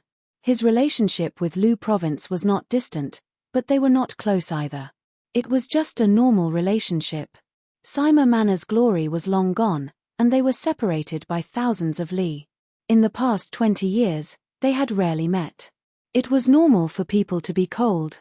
That military instructor Guo was able to come to Lu province, not because of his second uncle's recommendation, but because of his third uncle, who was not doing well. Only he could have connections with people from all walks of life. Mother, I think I've heard you say that second uncle's title is just an empty title. He doesn't have the power to lead troops. There are many people like him in Zhaoye. How can he play a role in a fight for the throne? You said that he would bring disaster to the Yarrow family. Isn't that a bit exaggerated? Lu Yarosha sighed again. Xiaoyi, you don't usually care about these things, so you don't know much about the court. The Night Kingdom ended with 2 generations of nobles. That is to say, after your second uncle passed the title of general, it will no longer continue. If the Yarrow family does not have any talents, then in a place like the Night Kingdom, it is inevitable that they will decline. Presumably, your second uncle is also worried about this. He wants to gain the support of the new monarch when he ascends the throne and continue the legacy of the Yarrow family. That is why he is licking the blood from the edge of the blade. It is truly a gamble with his back against the water. In fact, as long as one had a clear mind, they would not rashly join in the fight for the throne. It would bring danger to themselves and their family. The matters of the royal family should be left to the royal family. How many good things would come out of an outsider getting involved? Even if they fail, they will at most fall out of favor, and they can still come back after a few decades. The worst are those clans who are too happy to rise and fall. Once they fail, the ones who will be killed as an example to others will definitely be them. Lu Xiaoyi was glad that he had such a reasonable mother. It was also possible that she had no choice but to learn these things from his father. His mother valued family very much. Even so, in these 3 years, she had not taken the initiative to ask him to marry and have children. This was her respect for him after learning about cultivation. Then, he should also respect his mother's feelings in other aspects. I received the letter 3 days ago. I have already written a reply. It is what I said to you just now, but I know that your second uncle will definitely not listen. He will even scold me for having a woman's view and not knowing how to protect the legacy of the Yarrow family. What I have been hesitating about is whether I should tell you or not. If Xiao Yi was still the you from 4 years ago, I would definitely not tell you. But you are different now. You are a man and can handle the family's crisis on your own. Just like that time at the Jokang Temple, you handled it very well. Not only did you dare to make a move, but more importantly, you knew how to keep a low profile and know when to stop. She pulled Lu Xiaoyi over and lovingly caressed his youthful face that seemed to have never changed. I was thinking that since Xiao Yi and I have already agreed that we will not hide anything from each other, I should tell you, no matter if it is a good thing or a bad thing. In this life, under my strong appearance, I am actually a soft-hearted person. Your Aunt Cai knows this best. So when I discipline you when you are young, she is the one who stands up for you most of the time. Although I haven't seen your second uncle for 20 years, this doesn't cut off the blood ties between us. I know that he might destroy the Yarrow family, and I, as an outsider, can't stop him. But that's a family. Not only is there your second uncle, there's also your second aunt, your cousins, and those nephews and nieces who haven't grown up yet. That is a big family. I have to do something. I can't just stand by and watch, can I? So I want Xiao Yi to send this letter to Zhaoye City. Only you can truly understand my thoughts. Only you have the ability to protect yourself in the complicated environment of Zhaoye City. Only you know what to do and what not to do. You are my flesh and blood. But now, I am sending you to the most dangerous city in the world at the most dangerous time. Xiao Yi, will you blame me? Lu Xiaoyi hugged his mother. Look at what you are saying. Isn't this the purpose of giving birth and raising a son? But before I go, I have a few questions that you need to answer. Lu Yarosha looked at him with tears in her eyes and nodded. Why do you think second uncle will definitely fail? Maybe he will succeed if there is smoke coming out of his ancestral grave. Is it your own judgment? Or intuition? This was Lu Xiaoyi's first question. It was very important and would determine the direction he would go in. Lu Yarosha slapped him as punishment for saying something disrespectful like smoke coming out of his ancestral grave. There are 4 princes in Zhaoye country. The eldest prince passed away early. Now, the second, third, and fourth princes are competing for the throne. They are all middle-aged. When your father was still alive, he was listed as one of the prince's teachers. So, he had a lot of contact with them. At that time, the princes were already in their teens and 20s. Your father told me privately that the second prince is ruthless and patient, the third prince is famous for his virtue, and the fourth prince is quiet. They all have their strengths. But when it comes to who will succeed the throne, only the third prince is not possible. That is one of the reasons. Lu Xiaoyi sighed. What virtue? He only knew how to promote himself. In the fight for the throne, being too ostentatious was not a good thing. The so-called reputation was worthless in front of the army. Lu Yarosha continued, among your father's favorite students, there are a few who are really nostalgic. Don't think that they don't come. Every year, they take care of me, their teacher's wife, in terms of finances and other aspects. We also exchange letters.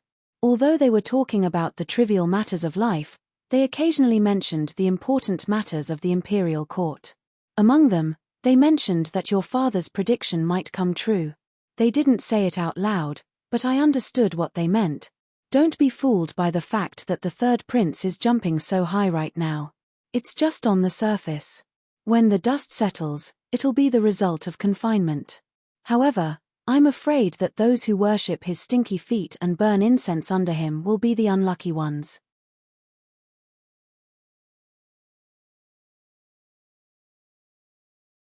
Chapter 103. Lu Xiaoyi nodded. In a field he was not familiar with, he trusted the judgment of an experienced person. When it came to the throne, it involved too many things. He did not have the heart to judge who would take the throne in the end.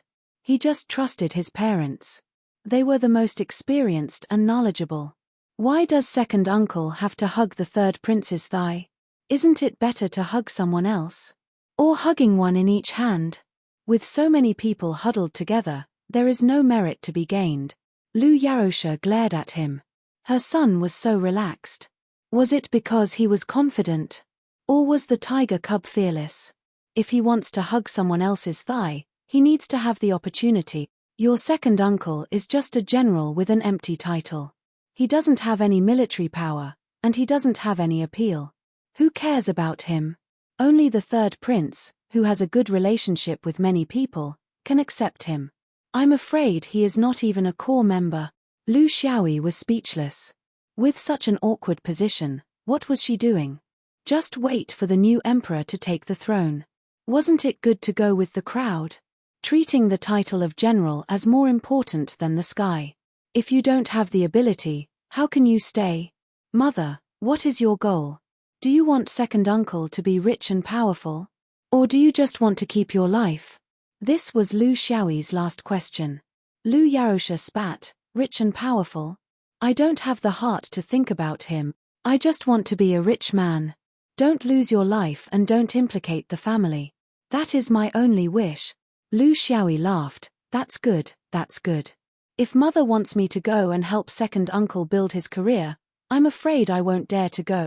So, I will leave immediately. It's better to save my uncle's family as soon as possible. Lu Yarosha pulled him back and scolded jokingly, Little Yi, you are so relaxed. I am relieved. But I have a few rules. You have to agree to them before you leave. Otherwise, you are not allowed to go. Lu Xiaoyi was helpless. Mother, you can't put a curse on me. Lu Yarosha looked at him. There are 3 things that you must agree to. First, your life is the most important. Not other people's lives, not your second uncle's life, but your life. Once there is danger, leave immediately. I know you have the ability to do so. If you can't do it, it's because you want to gamble. I won't let you gamble. You have to know that even if Zhao Yi and the Yarrow family were added together, they wouldn't be as important as you. This isn't just your life, it's also your Aunt Cai's and my life. Do you understand? Lu Xiaoyi nodded. Mother, I promise you. Lu Yarosha grabbed him tightly. The reason why I want you to go is because I want to do something on the off chance that there is a chance. This is an assumption and not a necessity. You don't have a mission in the Yi Kingdom, and I don't have a specific request either. Because we all know how insignificant an individual is in the face of the entire national system. Even your cultivation circle is isolated from worldly power. How can a young man like you, who has only cultivated for a few years, challenge it? So, my second request is to watch from the sidelines. You can do something before it happens, but once it's done, don't try to change it. Don't use your personal strength to challenge an imperial power that has existed for thousands of years. Lu Xiaoyi allowed his mother to shake him and said softly, I understand. I'm just a little stronger than mortals. Lu Yarosha was already regretting telling her son this because she knew that her son always had his own ideas. He looked easygoing and quiet, but he was actually very daring. Third, don't try to get in touch with the people in the imperial court. They are all old foxes. They act one way in front of people and another way behind people. I won't even recommend your father's most trusted student to you, because I can't guarantee that when facing the rise and fall of the family, they will help you without hesitation and not think about their own family. If you are just poor, they won't hesitate to help you. But in the face of life and death, there is no righteousness. The only one you can trust is your third uncle, but he may not be in Jiaoyi now. So, I ask you to think of problems in the way you cultivators do. Simple and clear. If you can do it, do it. If you can't do it, leave. Can you? Lu Xiaoyi laughed. Mother, you really should cultivate. You were born with this temperament. Lu Yarosha scolded him, which was rare. I have a ghost temperament. I'm just a mother who doesn't want her child to be in danger. If I know other cultivators, you won't even have the chance to leave the house. You haven't promised me yet. Lu Xiaoyi took a deep breath and said solemnly, I promise you. That morning, Lu Xiaoyi left Lu province on 2 horses. He ran around the Gobi Desert every day, so he was always well prepared. All the cultivation items were stored in the storage ring. As for other things, as long as he had enough money, he could buy them. He had to hurry. No matter what he did, the sooner he arrived, the sooner he could deal with it. If his unlucky second uncle had already made a blood oath with someone, it would be too late for him to do anything. Leaving Pu City, entering Kangman, passing through Liangping, there was the Great Night Avenue. This was one of the 3 major thoroughfares that the Kingdom of Yi spent a lot of money to build. It was divided into the east, west, and north, with the capital Yi City as the center. The only place that did not have a thoroughfare was the south. There were many rivers, lakes, and swamps that could not be built. Lu Xiaoyi was on the West Avenue. Once he was on the flat road, his speed suddenly increased. There were many towns on both sides of the road, and inns and horse stables. It was very convenient for him to rest, eat, and replenish his supplies. There was no need to think about where to rest when it was late. As long as his physical strength allowed, he could keep walking. After all, there would be a place to rest within a few miles. Lu Xiaoyi's daily journey was many times faster than the average person. For ordinary people, 200 miles a day was the limit. He could easily reach 500 or 600 miles. In fact, he could continue, but the 2 horses needed to rest, even if they were running empty. He had spiritual power that could be used at any time. The horses could only feel a limited amount of weight, so naturally, they could run faster and further. Pu City was more than 4,000 miles away from Night City. This was a straight line distance. In fact, the Night Avenue was built between cities, so it was inevitable to take a long detour. The 4,000 miles would be at least 6,000 miles in the end. Even so, it was still much better than the road to Hemming Mountain. As long as he was on the Night Avenue, he did not have to wander around. He did not have to frequently ask for directions, nor did he have to look for bridges. It was very carefree. The further east they went, the clearer the weather became, unlike Pu City, which was close to the Gobi Desert. Sometimes, the sky would be foggy, the temperature would rise, and the accent would gradually change. Lu Xiaoyi was traveling as himself this time. Firstly, it was more convenient for him to have a scholarly reputation. Secondly, he could not hide this trip under the cover of night, so there was no need to sneak around.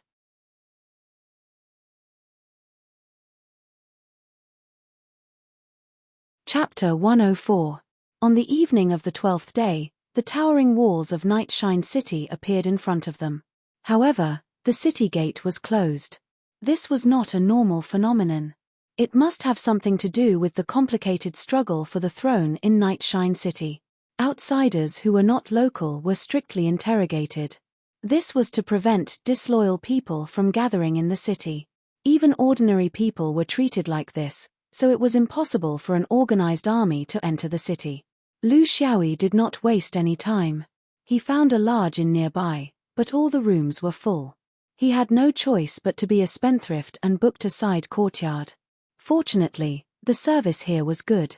Unlike the common inns, who did not even bother to give you water, bathing, changing clothes, and whatever you wanted to do, they would yell at you. The most convenient way to get in and out of Jiaoya City was for scholars like him. They did not have any martial skills, so they were not on guard. The others were like caravans with dozens of people. Only a few could get in, and the rest had to wait outside the city. The change of the imperial power was imminent, so they could not be too careful. When it was late, after dinner, the waiters were free. Lu Xiaoyi called a smart waiter and gave him a silver coin. The waiter immediately spilled everything he knew. There was nothing to hide, because what he knew was not a big secret. It was all information that the locals knew. However, it was important to Lu Xiaoyi, who was new to the city. The next morning, Lu Xiaoyi woke up early. He did not want to waste his precious time waiting in line. As soon as the sky turned bright, he started to move toward the gate. When he walked out, he realized that he was not the first to wake up. The big gate of Zhaoye City was packed with people. Lu Xiaoyi immediately realized his mistake. He should not have taken the west gate, but the side gate. Zhaoye City had 4 main gates: north, south, east, and west. There were also 9 side gates. The city was so big that 4 main gates were not enough. Among them, the north, west, and east gates were the most crowded because they were directly connected to the highway. The south gate and the 9 gates were much better, but since they were already here, they might as well give it a try. The main gate of the west side of the city was very wide. As usual, the main gate was closed. Only the royal family or the military used it. Commoners could only use the 6 side gates on both sides of the main gate. The crowd also lined up at these 6 side gates. The security was especially strict. Lu Xiaoyi estimated that there were hundreds of soldiers at the city gate alone, and this did not include the soldiers on the city walls that could not be seen. Their helmets were bright and their halberds were shining, and their discipline was strict.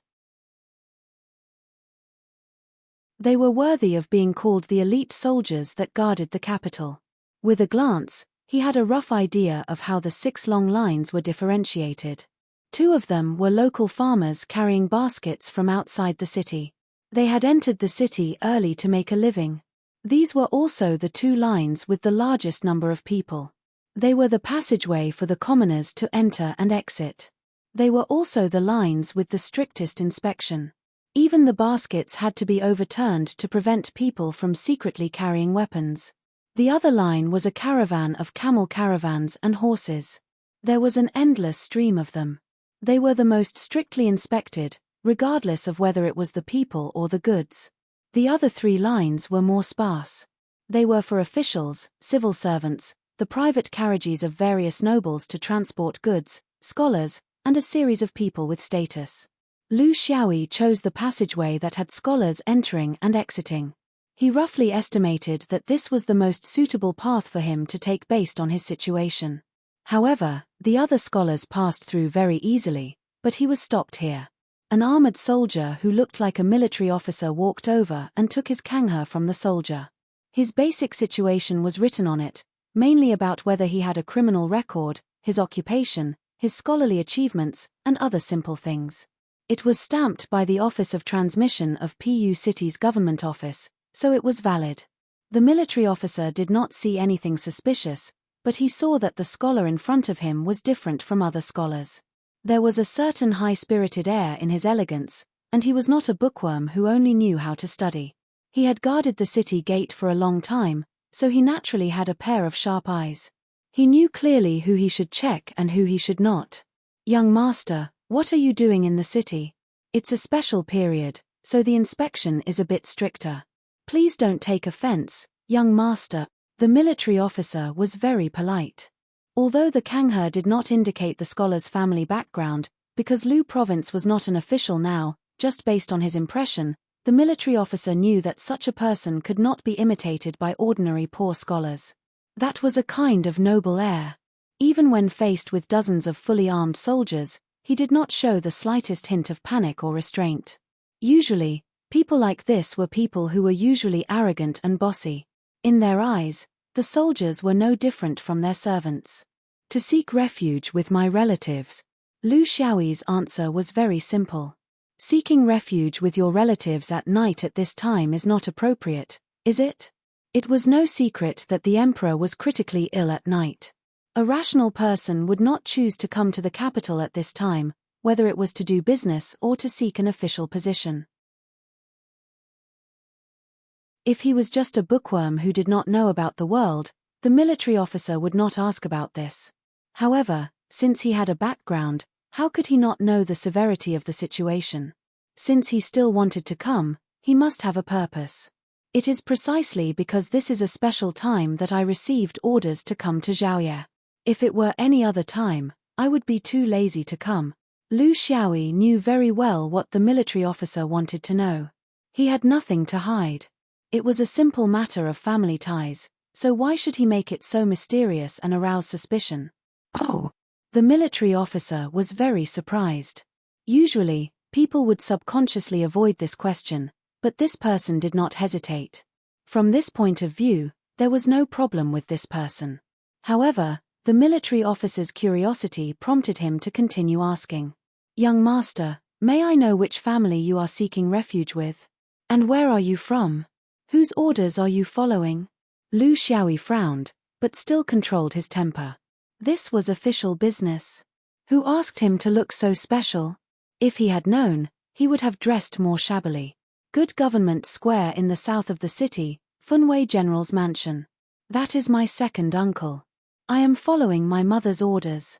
She is the wife of the previous dynasty's Minister of War, Lu. However, I don't know if the Emperor still recognizes me. General, is there anything else you want to know? The military officer was in awe. The previous dynasty's Minister of War was a well-known figure in the Zhaoye kingdom.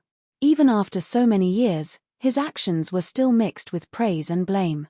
However, he had a reputation.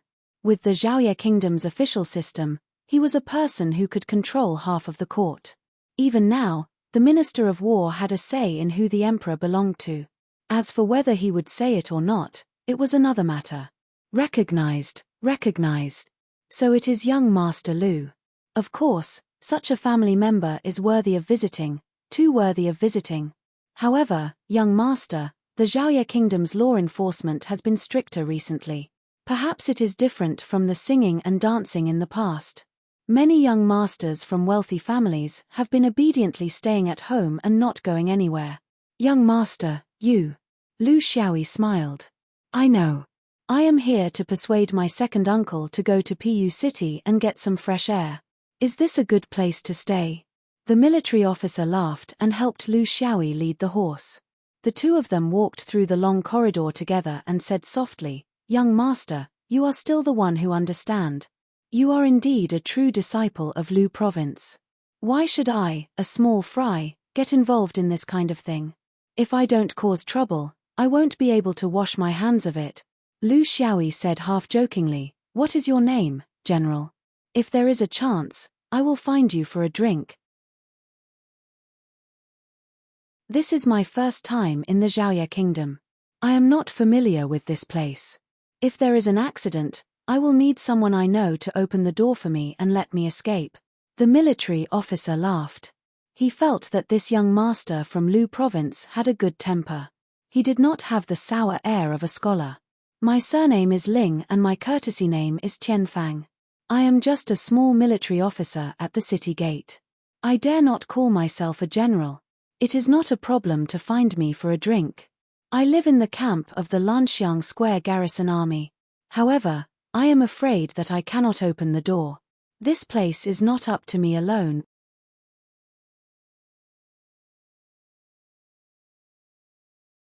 Chapter 105. The two of them chatted all the way until they parted ways at the exit. Ling Tianfang continued his duty while Lu Xiaoyi went straight to the south of the city. It was all a joke and no one would take it seriously. However, one had to admit that some things could be solved in a joke. He did not need anyone to open the city gates for him. He only needed to know the layout of the city guards. This was the last resort. He did not wish for this day to come. In Zhaoye City, he was checked many times. Every time he passed by a square, there would be soldiers checking him. Because he did not have the road sign issued by the Zhaoye City's Yamen, they would check him every time he passed by. Even a good-tempered person like him was annoyed. When he arrived at the Zhaoye Square, a place where high-ranking officials and nobles gathered, a few soldiers directly led the way. On one hand, they might want to curry favor with the Funwei General's mansion for a reward. On the other hand, they also wanted to see if he was a relative of the general's mansion. When he arrived at the general's mansion, there was another series of cumbersome procedures. If the gatekeeper could not make the decision, he would inform the housekeeper of the outer mansion. The housekeeper would report to the higher-ups. When the master was still not there, he would look for the mistress of the inner mansion. When Lu Xiaoyi could sit in the small living room and drink tea, it was already past lunchtime. From time to time, there were rustling sounds outside the window. It was a few naughty children peeping but did not dare to come in. The small living room was a more private place. This was to some extent a recognition of Lu Xiaoyi's identity. However, no real master came out to welcome him. Even his cousins were probably busy and were not there like the general. However, he knew that if Major Lu was still alive, the welcome would start from the gate, or even the gate of Zhaoye City. It was human nature. How many people in the world could treat everyone equally regardless of whether they were poor or poor? He could not do it himself. Why should he blame others?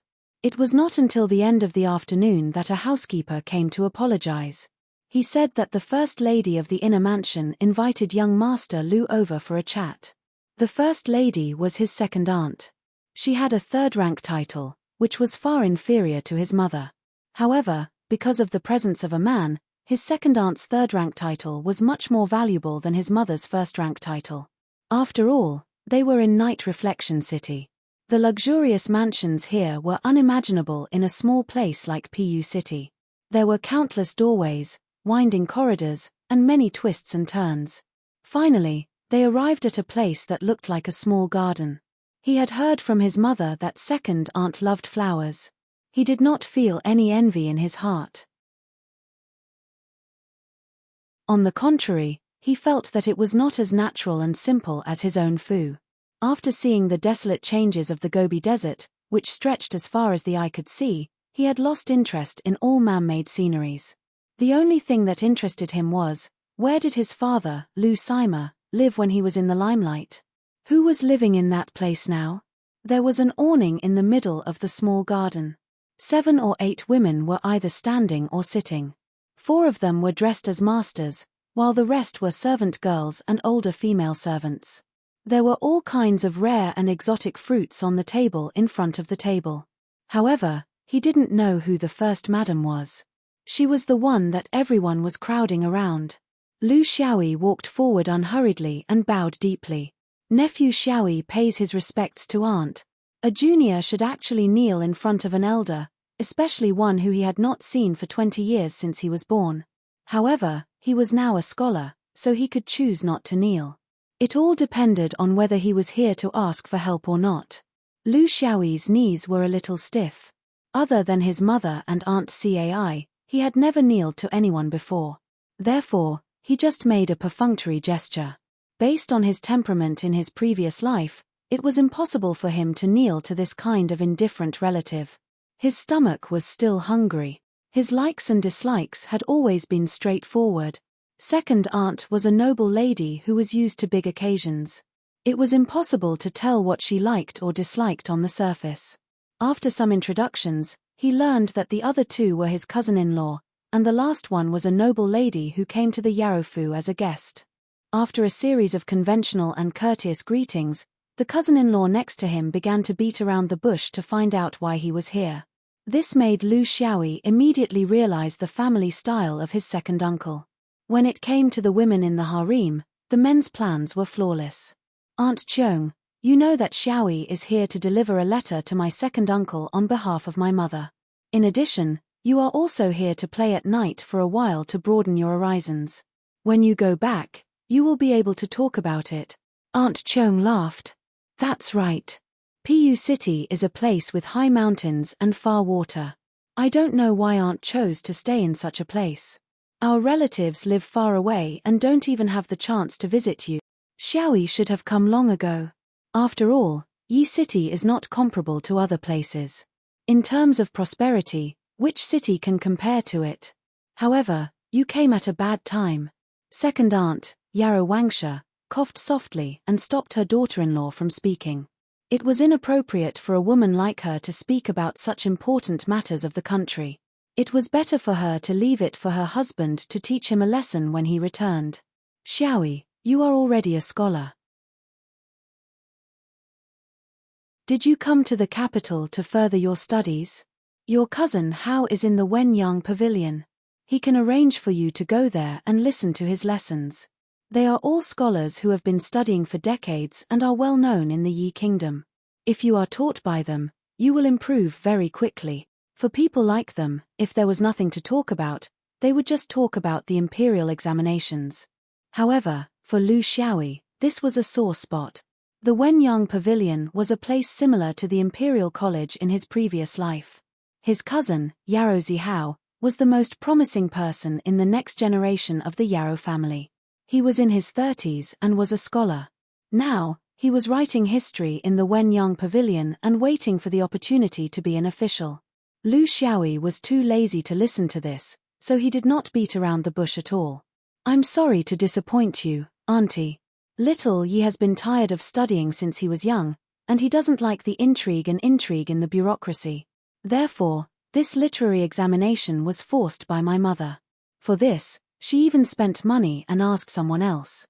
If the literary examination is like this, then there's no need to mention the literary profundity, the literary canon, and the literary champion. Therefore, I came to Yi Kingdom this time to have fun. I have no other intentions. Lu Xiaoyi's answer successfully reduced Yarou Wangsha, who originally did not want to spend too much time on him, to less than a quarter of an hour. After he was brought to his residence by the servants, the female masters in the little garden could not help but sigh. They all knew the past of the Lu Manor, especially Yarou Wangsha, who had personally experienced the glory of the Sima Manor at that time. It was truly a place where there were scholars to chat and laugh with, and no one was an amateur. Unfortunately, this child, he looks like a talented person, but I did not expect him to be so unambitious. When Sima Lu first entered Zhaoye, he was a talented person. I don't know how many ladies were attracted to him, but in the end, it was your sister-in-law who took advantage of him. Life is unpredictable, but his only son. Yarou Wangsha pursed her lips. My sister-in-law is the one who is bad. Without her connivance, without her reclusion, this child would not have become like this. In life, if one does not advance, one will fall behind. Because of one failure, one will see through the world and live in seclusion. If all of them are like this, how many people will be left in the Yi Kingdom? If one fails, one can just climb back up. If the father is gone, the son will take over. Only this way can one maintain the prosperity of the family. Yet, he went to learn from those who failed.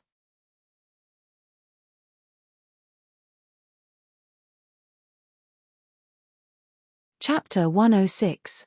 There were countless attitudes in life. Who could say for sure which was better? Lu Xiaoyi's residence was in a separate courtyard next to the inner residence of Yarou Mansion. It was very close to his second uncle's study. Although his relationship with his second uncle's family was not very close, the general's mansion treated him well.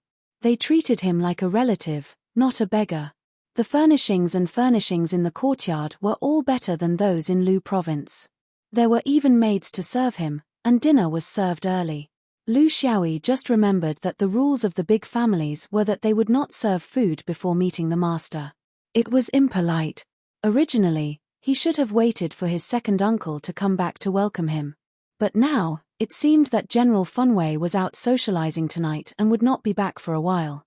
To be so brazenly communicating with each other before the fight for the throne, that was collusion, that was collusion, that was collusion. What was second uncle thinking? Even if he had inherited the title of nobility because of his father, he should not have been so insensible about politics after spending so many years in Zhaoye City. As for how to help second uncle, he was actually at a loss. He just did not want to show it in front of his mother. In the beginning, his mother was reluctant to let him cultivate. Now, she thought too highly of him. The scene in the Jokang temple made his mother think that he had some kind of magical ability. Only he knew that this ability did not exist. He was not a real cultivator now. He was just a strong ordinary person. In this strange big city, the capital of Zhaoye City, he was also very confused. He did not know where to start. There was no one who could help him, and he did not have enough comprehensive and accurate information. If the emperor died tomorrow, he really did not know what to do. Run out of the city with his second uncle's family? That was impossible. There was no way, and with such a big family, would they give up the glory and wealth? If they really ran to a remote place, it would be better for them to die in Zhaoye City. Besides, where could they run to? Lu Xiaoyi had a headache. He couldn't openly cultivate in this place because the capital of the Night Illumination Kingdom was the place with the highest concentration of cultivators. As long as he cultivated here, the spirit aura above the Yarrow mansion would show that there was a cultivator here. Deep in thought in the dark, he could hear the door of the general's mansion open. Second uncle had come back. He didn't go to the inner courtyard, but went straight to the study. There was only a row of rooms and a parapet wall between him and Lu Xiaoyi's courtyard, so he could hear everything clearly. It wasn't until second uncle fell asleep on the soft couch behind the study that he could clearly hear a servant reporting his nephew's arrival to him. However, it only elicited a light "oh" from second uncle. He realized that there might be a problem with his mother's judgment. If his second uncle was really looking forward to his mother's help, he would have summoned her immediately for such a big matter instead of just sleeping. Or was the help from father's students just a part of second uncle's plan? Did he have something more powerful to rely on? None of them were easy to deal with. His mother was right. The only thing he could rely on in this place was his identity as a cultivator. It had been 4 years since he entered the Dao. In the past 3 years, he had been able to maintain a rapid cultivation speed. This was because the precious red threadworm could provide him with a huge amount of spiritual opportunity, and because he had a unique running cultivation method. Just before the end of the year, he had successfully entered the late stage of qi eating. However, his cultivation speed had suddenly slowed down. He didn't understand why. There was no problem with the spirit aura, but his cultivation speed was as slow as a tortoise's crawl. He had realized that he had reached a bottleneck, but he had no idea how to break through it. He didn't even know what other cultivators did at this stage. The only cultivator he knew was Hu Yong, who was only a mid-stage cultivator. There was no need for him to communicate with him. Lu Xiaoyi felt that with his current ability, he might be able to jump around in Pu City, but in Night Illumination City, it was better to tuck his tail between his legs. The next morning, Lu Xiaoyi could only swing his sword in his room. According to the instructor, he had to do it 10,000 times a day. That was the only thing he could do at the moment. Swinging the sword was not just a simple muscle movement. It required him to infuse his spirit aura into it. It sounded simple, but it was actually difficult to do. The amount of spirit aura that could be infused into the sword would determine the power of the sword. To put it simply, by constantly circulating the spirit aura in one's body, the spirit aura that was infused into the sword would become stronger and more refined. At least, he felt that after nearly a year of swinging the sword, he could easily cut open Monk Ching Mu's Vajra shell even without using the 4th gear of the tornado escape armor. That was progress. After breakfast, a servant came to invite him to the study. It was his second uncle who wanted to see him. He also wanted to take this opportunity to find out the real situation of his second uncle. He didn't have much hope for this, because everyone's focus was different. He wanted to strengthen himself and prolong his life. However, for an old bureaucrat like his second uncle, playing mind games was his specialty. This was the first time Lu Xiaoyi had seen his second uncle. He had a square face and a dignified aura. It had to be said that, at least in terms of appearance, he was very suitable for the identity of a general, especially after he wore the armor that covered his slightly bulging belly. Xiaoyi greets second uncle. This time, Lu Xiaoyi's greeting was even simpler. He only bowed slightly. Sit. General Funwei pointed to a chair. Originally, Lu Xiaoyi did not have the qualifications to sit in front of the elders, especially a high-ranking family head like himself.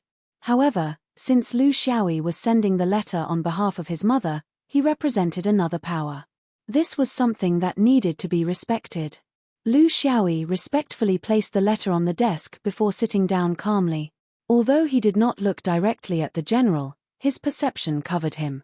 Even if his heart beat one more time, he could still feel it. However, he was disappointed.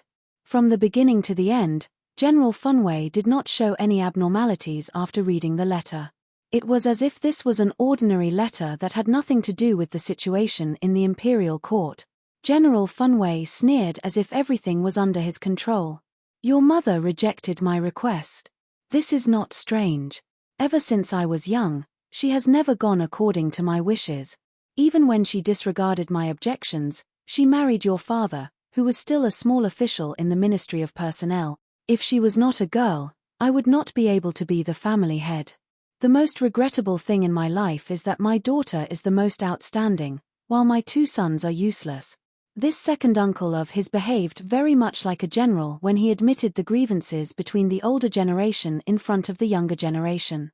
However, he did not know if he really thought so or if he was just pretending.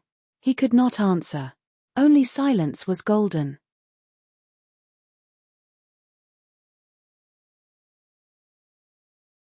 Chapter 107. Your mother has a good eye for things. She rarely makes mistakes and has followed your father for so many years. If she has a different view on this fight for the throne, then it is inevitable. I also know that she has a better eye for things. General Funway seemed to be talking about something that had nothing to do with him. But I have no choice. Even if I know that the chances are slim, the second prince and the fourth prince both have the intention of losing their titles. Not only are the military titles no longer hereditary, but even the title of prince is no longer hereditary. So, for someone like me, I have no choice. Even if I know that the chances are slim, I can only struggle and fight for that slim chance of survival. This is the difference between your mother and I. She chooses to go with the flow, while I choose to resist. Do you have anything else to say? Lu Xiaoyi shook his head gloomily. He had a lot of words to persuade him, but after his second uncle pointed it out, he found himself speechless. The words he had prepared were all nonsense in the face of the cruel reality.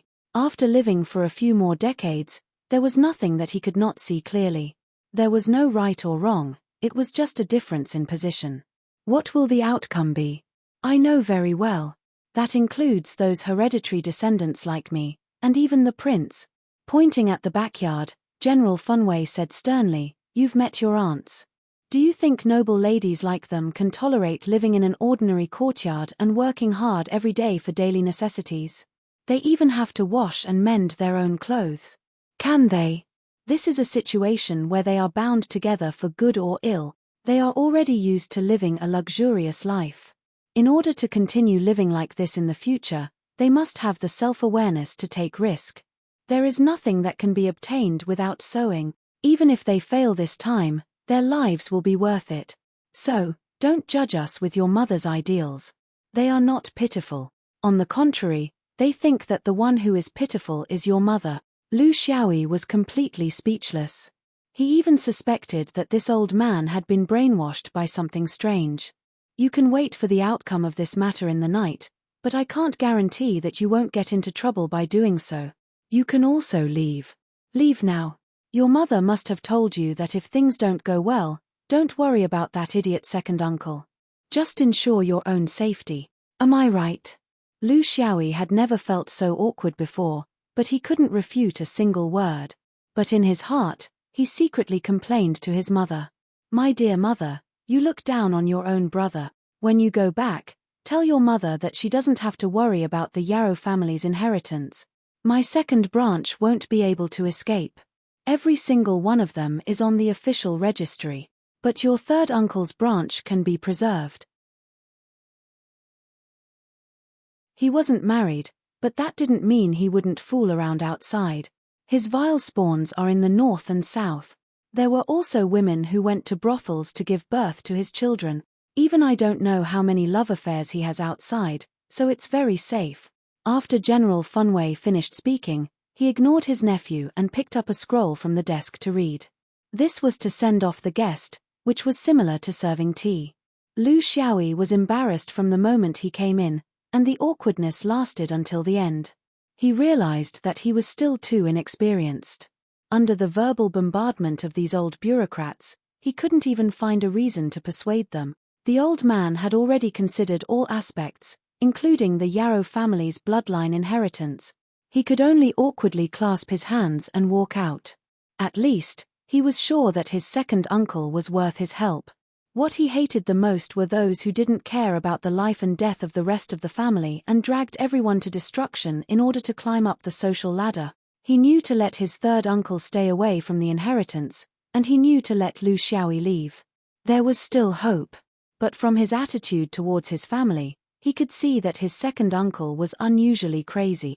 This world should not belong to a Confucian world dominated by scholars. It was too deviant. His first instinct was that the current second uncle was not the same second uncle as before. He had never had any contact with his second uncle, so he had no impression of his past. If it was as he said, that his mother's foresight had always been good, how could his mother have misjudged him as a brother who had lived together for more than 10 years? He chose to believe in his mother. General Funwei did not need to attend court every day. Even if the emperor did not fall ill, a hereditary military position like his could basically be used to work from home. Unlike his father's position as the left general, he was truly in a high position and had a lot of say in the military. This was especially so during this sensitive period. Other than occasionally going out at night to meet with others, he spent most of his time in his study, reading, and writing. He did not gather with friends, nor was he good at summoning singers or concubines. He did not even go to the inner residence. Regardless of whether it was Madame Wang or his concubines, his self-discipline was frightening. However, the servants of the Yarrow family were used to their master's behavior. Everything was normal. What they were curious about was how the young master, who came to Zhaoye City for the first time, was able to stay in the mansion. He did not even step out of the mansion. Although Zhaoye City's current situation was not suitable for a drunken life, it was not a problem to go out during the day and enjoy the various delicacies in the capital, the colorful shopping mall, and other places that could be opened normally. Compared to a small place like Pu City, it was like heaven and earth. Was it necessary to be so honest? It was not like he was immersed in reading. Lu Xiaoyi was indeed reading, but he was not reading any serious books. He was too lazy to read about the imperial examinations. He was only interested in the things about cultivation. In Zhaoye City, there were more such things than in Pu City. Not only were there more, but they were also more in depth. As a general's residence, books were the first choice for decoration, regardless of whether it was real or not. If one did not have a few books on the wall in the study room, it would be embarrassing to see guests. For example, the study rooms of second uncle and several cousins would naturally be filled with the most serious books. But for relatives like Lu Xiaoyi, there was no need to hide the kind of books, so the study rooms were naturally filled with leisure books. That was exactly what Lu Xiaoyi wanted. At least, he would not be doing nothing in Zhaoye City. He could at least gain something.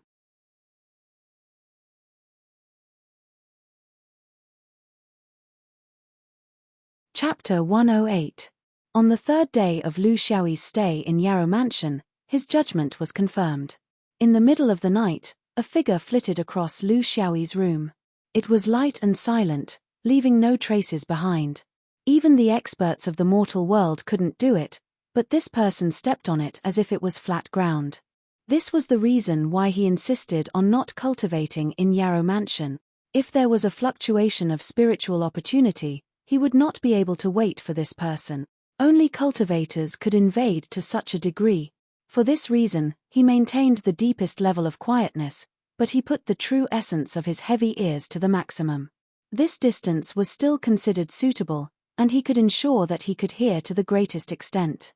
He was not worried that this person would harm his uncle. The night city was not suitable for assassination. Everything was not clear yet. 2 hours later, the shadow went back the same way he came. The guards in the mansion did not notice him. Lu Xiaoyi hesitated for a moment and then gave up the idea of following him.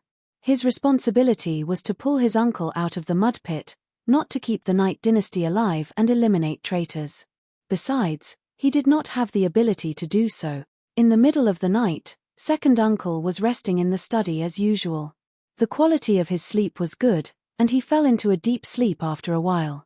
It was not easy for a person at his age who had great things on his mind. Lu Xiaoyi could easily judge this from his breathing. There was no special defense in his room. He was a general who did not have military power, so he did not need it. Besides, it was not good for people with bad intentions to go in and out. The cultivator could take advantage of this, and so could Lu Xiaoyi. The door was locked, but the windows were unlocked. In a city that had been peaceful for hundreds of years, no one could be vigilant all the time. Lu Xiaoyi quietly sneaked into the room. The body movement of 10 feet was not suitable for escaping in such a narrow space, but a cultivator's deeply transformed body could still make him as light as a feather. She moved to second uncle's bedside and brushed the Shenmen, Baihui, and Yongquan acupoints as fast as lightning. This was to ensure that second uncle would not suddenly wake up. Some people had special abilities and would be extremely alert even in their sleep. He slowly spread out his spiritual energy force field and tried his best to keep it within the scope of the study. After scanning it indiscriminately, he finally found an object that reacted with spiritual vigor. It was a golden tiger seal on the belt of the official's robe. This thing was the seal of authority of a general like second uncle. Usually, he would keep it close to his body and never leave it. If the emperor allowed him to take charge of the army one day, he would give him the cloud pattern seal, which would combine with the tiger seal. Then, he would have the right to lead an army. It could be said that this was the lifeblood of a general. However, there was a faint fluctuation of spiritual vigor emanating from it. If Lu Xiaoyi hadn't deliberately searched for it at close range, he wouldn't have been able to discover its secrets. Holding the tiger talisman golden seal in his hand, Lu Xiaoyi immediately understood the use of this item. It was the same as the Buddhist item made by monk Qing Mu in the Zhoukang temple. This item could affect a person's mind and will. However, the Buddhist item magnified the worship of the pilgrims to Buddha, while this golden seal magnified and bewitched the desires in the hearts of mortals. It could make people take actions that they wanted to do but didn't dare to do. The control of the mind was not within the scope of a Qi Eater cultivator's ability. Even a foundation establishment cultivator could only dabble in it. Therefore, the origin of this item was very suspicious. Basically, it couldn't have been made by a Qi Eater loose cultivator. There were two origins. One was a foundation establishment cultivator, and the other was a disciple of a sect. If a foundation establishment cultivator wanted to participate in the fight for the throne, there was no need for him to take the low-level route. Wasting his energy on a general like second uncle who didn't hold any real power was just pure nonsense. Therefore, it could only be a disciple of a sect who was playing tricks. Or, it could be a collusion between a loose cultivator and a disciple of a sect. Lu Xiaoyi could make these judgments, but he couldn't make tit for tat or aim at the target. This was because he was a layman when it came to controlling the mind. Not only this tiger talisman golden seal, but also monk Qing Mu's Buddhist item. It was because he couldn't do anything about it that he was so angry at that time. In his skill library, there were very few spells, not to mention the mind control that required the divine sense as the foundation. He was completely powerless. Lu Xiaoyi shook his head and was about to leave to think of another way. However, he suddenly stopped. He came to second uncle's bed again. This time, he focused his attention on the floating cloud in his sea of consciousness that he had never been able to control. He could feel the restlessness of the floating cloud. It was a feeling of wanting to devour. When he used the floating cloud to deal with normal people, he had never noticed this restlessness. If that's the case, does it mean that my floating clouds have the ability to devour abnormal mental powers? Floating luck belonged to the lowest level of the entire fate system. It was also the only so-called cheat that he could feel after he transmigrated. Second uncle's behavior had deviated from his normal way of thinking. In other words, his fate would change because of this. Maybe he would succeed in becoming a dragon, or maybe he would die and his family would be wiped out. However, none of these were the results that he was supposed to have. His fate might be ordinary. No matter who became the emperor, he would be as ordinary as always, just waiting to die. What his floating clouds wanted to devour was this kind of abnormal change of fate that was not of his own will. That must be it. Lu Xiaoyi was very happy. He didn't expect Zhao Ye and his team to have such an unexpected gain in the cheat. He didn't choose to devour the floating cloud immediately. He needed to see more clearly. To be honest, he was an insignificant person in this fight for the throne. He didn't even have any value. The only person he could influence now was his second uncle. So, of course, he had to choose the best starting point. He came once and ended it. Who would want to endlessly waste time with these people who were fighting for power? The days were dull and boring, but fortunately, there were still books to read. The mysterious cultivator came twice, the same person, mainly to arrange the details of the fight with second uncle. Lu Xiaoyi, with a pair of well-trained ears, roughly learned the truth of the plan from it.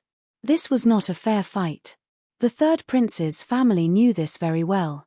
If he relied on the old emperor to appoint the throne, he would have no chance at all. Therefore, he colluded with the cultivator. It was impossible to complete a palace coup with just a small number of cultivators.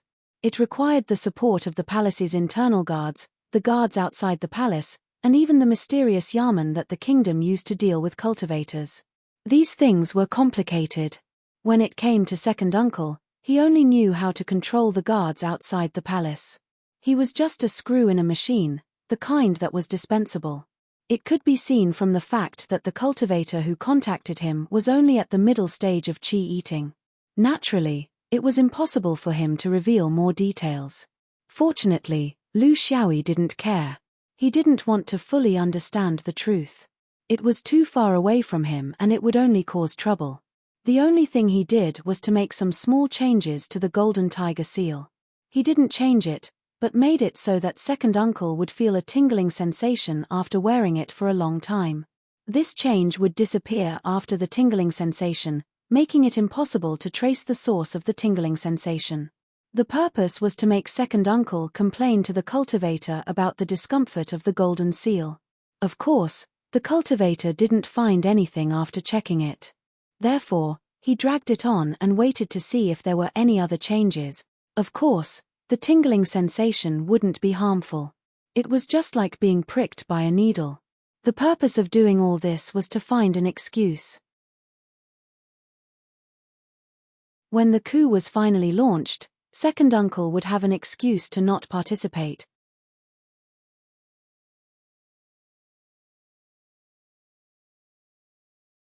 Chapter 109. The excuse was for the third prince to see. The will of heaven was unpredictable. What if such a bold coup succeeded? If Lu Xiaoyi stopped his second uncle, wouldn't he be ruining his future? He was hated by the emperor and dropped the ball at the critical moment. Was there any other reason? Now, he could push the blame to the cultivator's golden seal and find a random reason to fool them. If he was lucky, his career would be prosperous. If he was unlucky, he wouldn't be beheaded. Look, I had a reaction when I wore this thing. I told you, but you didn't take it seriously. Then I fainted at the last moment. For an old bureaucrat, shirking responsibility was a compulsory course. It didn't need to be taught. It was that simple. Lu Xiaoyi's advantage was that he didn't need to consider who would take the throne. He just needed to let the family survive. In this way, the difficulty was much lower. Such days dragged on for a few more days. It had been half a month since Lu Xiaoyi entered the city, which made him complain that the old emperor was really worrisome. Either you ascend the throne in advance and settle the court, so that everyone would not have to worry about you, so that everyone could find their own mothers and hug their own legs, or you die quickly, so that everyone could see the results and be done with it. Dragging on and exhausting everyone's patience like this, how could they live on? Fortunately, half a month later, the confirmed news finally came. The cultivator entered the mansion at 1 o'clock in the morning and talked with his uncle in detail. Lu Xiaoyi heard it clearly across the yard. The old emperor had passed away and passed the throne to the fourth prince. There was no time to lose. They had already stolen the cloud pattern talisman before dawn. Together with second uncle's ferocious general tiger talisman, they controlled the garrison troops stationed in the city. They were responsible for defending the imperial city and resisting the followers of the other princes. This was not a very crucial or core task. Perhaps they also considered his uncle's ability and influence. At most, this was the best they could do. After discussing many details, The cultivators went through the back, leaving the second uncle pacing back and forth. His usual good and punctual sleep had lost its effect now. It was also difficult for him. How could he continue to sleep so carelessly when it was such a big event? Lu Xiaoyi had originally wanted to wait for him to fall asleep before helping him get rid of the mental influence, but now it seemed that it was impossible not to do it in front of him.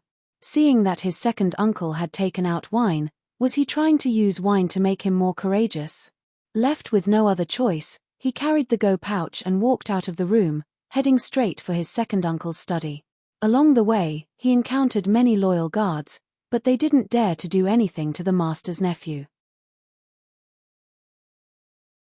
They just followed him all the way to the study. Outside the study, an attendant went in to report.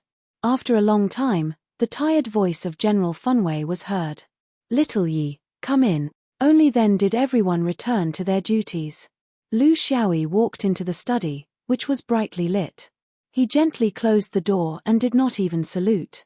He sat down next to the 8 Immortals table and tossed his chess bag onto the table. "Second uncle, the night is long and it's hard to forget. Shall I play a game with second uncle?" The old general stared at him. Under his gaze, which had been in power for a long time, ordinary people would not be able to bear it, especially young people. But under his sharp gaze, his nephew's clear gaze was as vast as the ocean, making it impossible for him to display his sharpness. He sat down, still staring at him. This nephew of his had not left, nor did he go out for a stroll. At such a critical moment, he came to find him to play Go. There must be a reason. Something was strange. Could it be that the Lu family had already sided with the second prince and the fourth prince? Could it be that he came to the residence this time to ruin my plans? The old general decided to strike first to gain the initiative. This had always been his character, and it was the only good quality he had inherited from his father. He liked to say what others said and make others speechless, just like when he first met this brat. When your father was alive, he was the prince's teacher. The second prince and the fourth prince were punished by your father to kneel under the scorching sun for 2 hours because they destroyed the crops. Then, do you think that if the fourth prince sits in the imperial court, what good will your Lu family do? Especially if you are a taciturn person who hides everything in your heart.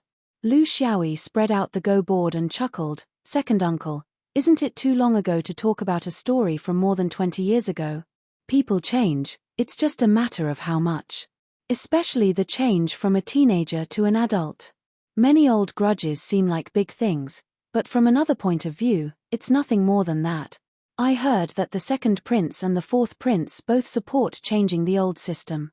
People with such ideas are not too narrow-minded and narrow-minded. They can't break the old system and establish a new one." The old general smiled disdainfully. "You and your mother are the same, too stubborn. There are definitely businessmen in this world who are determined to change, and there may also be officials with a conscience. But remember, there is definitely no bold and decisive emperor who will break the old system. The fourth prince and the others want to change because they feel that the country is shaking and unstable in their old age.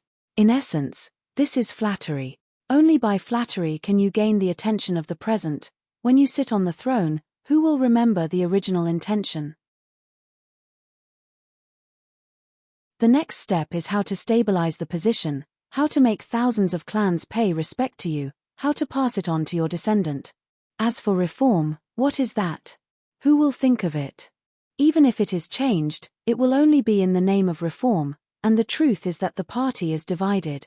The third prince is different, his incompetence is real. It is because of his incompetence that he needs us and can give us the position we want. Xiaoyi, remember, the direction of history has never been decided by the ability of the emperor, but by the ability of the ministers under him. Since we are not in troubled times, we can just be ministers. Why should we seek trouble for ourselves? Lu Xiaoyi nodded, insightful. What you mean is, if you can do it, then do it. If you can't do it, then fight. If you can't fight, then change the dynasty. Anyway, no matter who becomes the emperor, there will always be people to do things. The nephew and uncle played chess as they argued. Before the game was over, the old general could not hold on any longer. His head drooped down, bit by bit. Lu Xiaoyi helped him to lie down on the bed. He was old, and a part of his spiritual power was suddenly devoured. It was the most essential and ambitious part of his spiritual power in the past 50 years. It was normal for him to be unable to hold on and fall asleep. 2 hours passed. Just as Lu Xiaoyi was still weighing whether to let the old man sleep like this or wake him up and let him choose, the old man woke up by himself. It was now the middle of the night, less than an hour before the start of the operation. The old man suddenly opened his eyes and looked at Lu Xiaoyi, who was still in front of the chessboard. He closed his eyes again and carefully recalled what had happened to him. Finally, he opened his eyes and looked directly at Lu Xiaoyi. "Xiaoyi, you are also a cultivator?"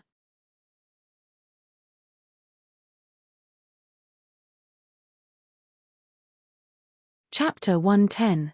Lu Xiaoyi nodded with a smile. "I'm just a beginner. It's a hobby of a young man. I just felt that second uncle couldn't control the trend of the Yarrow family while keeping your true heart. It was really unreasonable, so I helped second uncle." The old man's eyes widened. "Do you know that second uncle's biggest weakness in this life is his indecisiveness? So my previous state was perhaps the ideal state in my dream. But you woke me up from my beautiful dream." Lu Xiaoyi was speechless. "Second uncle, you still know that you're in a dream? Then how can a dream be the same as reality? Walking the wrong path in a dream is just waking up in a cold sweat. If you walk the wrong path in reality, then you'll be the head of an entire family." The old man was already completely awake, but he didn't know how to face his nephew's help. "You could also be harming me." Lu Xiaoyi nodded. "That's right. If the third prince successfully ascends the throne, then I'll be harming you. But with the previous stab of pain, it probably won't be much. At most, I'll stay where I am and others will say that I'm unlucky. But if the third prince fails, then I'll be saving you. Don't thank me. This is mother's wish. With my temper, I didn't want to come." The old man angrily said. "That's different. For the former, I fought for fate. For the latter, I can only passively wait. I'll be looked down upon and called a coward." The old man hurriedly put on his helmet and armor and took his sword. He snorted and walked away, but when he pushed the door open, he hesitated. Lu Xiaoyi laughed behind him. "Ambitious people have their own deeds, and cowards have their own way of living. There's no difference between the two. The worst thing is that an ambitious person crawls like a coward, and a coward learns from an ambitious person. You've already been a coward your whole life, so why not do it for a few more years? In any case, in this life, there's a beginning and an end. When people recall, they'll say, 'Ferocious general, you've been a coward for a long time. It's better than losing your integrity in your later years.' A person's fate is inertia and cannot be easily changed. This is a mysterious concept. If you want to change it, you must have the ability and luck to endure the change. Of course, history would always remember those who succeeded in changing the world, but most of those who failed were never mentioned." This was a terrible misunderstanding, but not many people truly understood it. People always think that repentance is unexpected and can make great contributions. But they don't know the trap. Change needs to be done slowly and gently in the beginning. Only by slowly increasing the stakes can you achieve the results of a single battle. True change came from the will in the depths of one's soul, guiding one to endure and do it. This kind of change that required time to prove itself was true change. Second uncle was a gambling addict.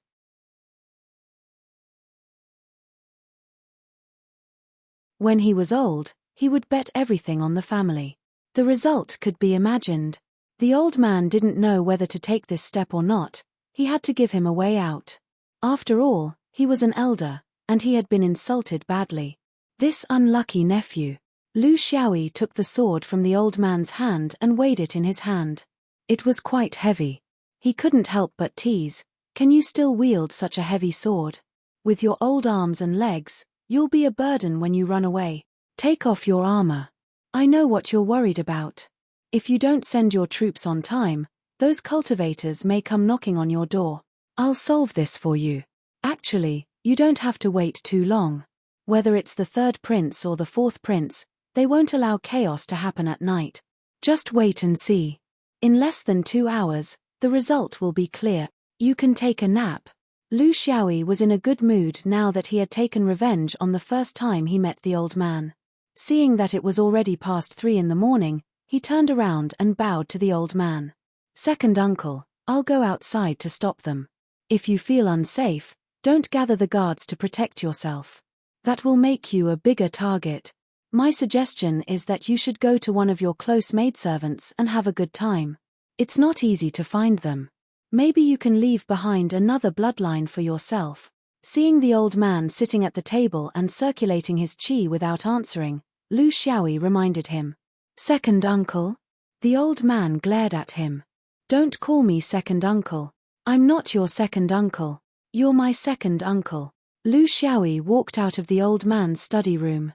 After a few turns, he came to a place where no one was around. With a leap, he was already on the roof. He was using the Zhongzhouli escape technique. 2 sets of jade tokens were tied to his calf and abdomen. They were used in case he needed to use the 4th gear. He did not go far but stayed at the side of the high wall of the Yarrow mansion. This was the place where the cultivator would pass by every time he came. However, he was not sure if the cultivator would come back the same way today, so he could not leave the Yarrow mansion. The air in Zhaoye City was filled with the smell of anxiety. Birds were alarmed and flew away from time to time. With Lu Xiaoyi's hearing, he could clearly hear the sound of a large number of footsteps on the street far away. It could only be the army. He was so sensitive that he could even feel the slight vibration under his feet. This bunch of fellows had really caused quite a commotion. Even he was starting to wonder if what he had done to his second uncle was wrong. At 5:15 in the morning, in Lu Xiaoyi's ears, an extremely soft sound came from afar. His body floated up, and he was already on top of the familiar wall of the Yarrow Manor. He was about to leap to the next landing point. This was the Qi-eating cultivator. They could not fly, so they could only use the enlarged version of the Qinggong of Jianghu. When they landed on the roof of the street, they would inevitably make an unnoticeable sound. This time, in the familiar manner, familiar terrain, and familiar foothold, his body was about to jump up, but he didn't jump out, because his foot was clamped down by a strong hand. Then, without any warning, he couldn't avoid falling down. In a split second, the only thing the cultivator could do was to keep his body upright so that he would not fall down face first. At the same time, he took out the talisman and touched the weapon buckle on his waist. His reaction was fast, but there was another feeling that was faster than his reaction. From the back door, he felt a chill in his throat. It was a penetrating wound from some kind of weapon. It should be a sword. This was the cultivator's last thought. The other party was not even in the mood to ask him questions. Lu Xiaoyi held onto the wall and swayed. He was dizzy from blood. For a person who often had to kill people, this was really too embarrassing. Even after a long period of special training, killing chickens and ducks, and even going to Pu City's butcher market as an internship, he could not change his habit of fainting after seeing blood. It was as if some perverted person would lick the edge of the sword after killing someone. However, he had also made progress. It was fine if he swayed, unlike the first time when he hit someone with a brick and fainted himself. This time, he didn't hold back. His ears were still trying hard to search for any small sounds in the vicinity, but his hands quickly touched the body and then put it into the small bag in his arms. He then hid the body behind the cypress tree and continued to wait for the rabbit to appear. He did not like to take captives. It was too troublesome. It was a series of troubles. How could he control the other party without fail? He could force him to speak, but he couldn't force him to call for help or make a false countercharge. How could he judge whether what he said was true or false? How could he not be tempted when the other party told him a big secret? After the other party cooperated, how could he be ruthless enough to go back on his words and kill him? If he let the person go, how could he guarantee that the other party would not come looking for trouble? He admitted that he was a rookie. A rookie should have the self-awareness of a rookie. He should not think too much. He killed the person and touched the body. It was perfect. He would not be merciful to those who used such despicable means on his family. This time it was his second uncle. After knowing about him, would it be his mother's turn next? The only thing he always felt strange about was that he seemed to be very familiar with killing people. Very familiar. It was as if he had done it countless times.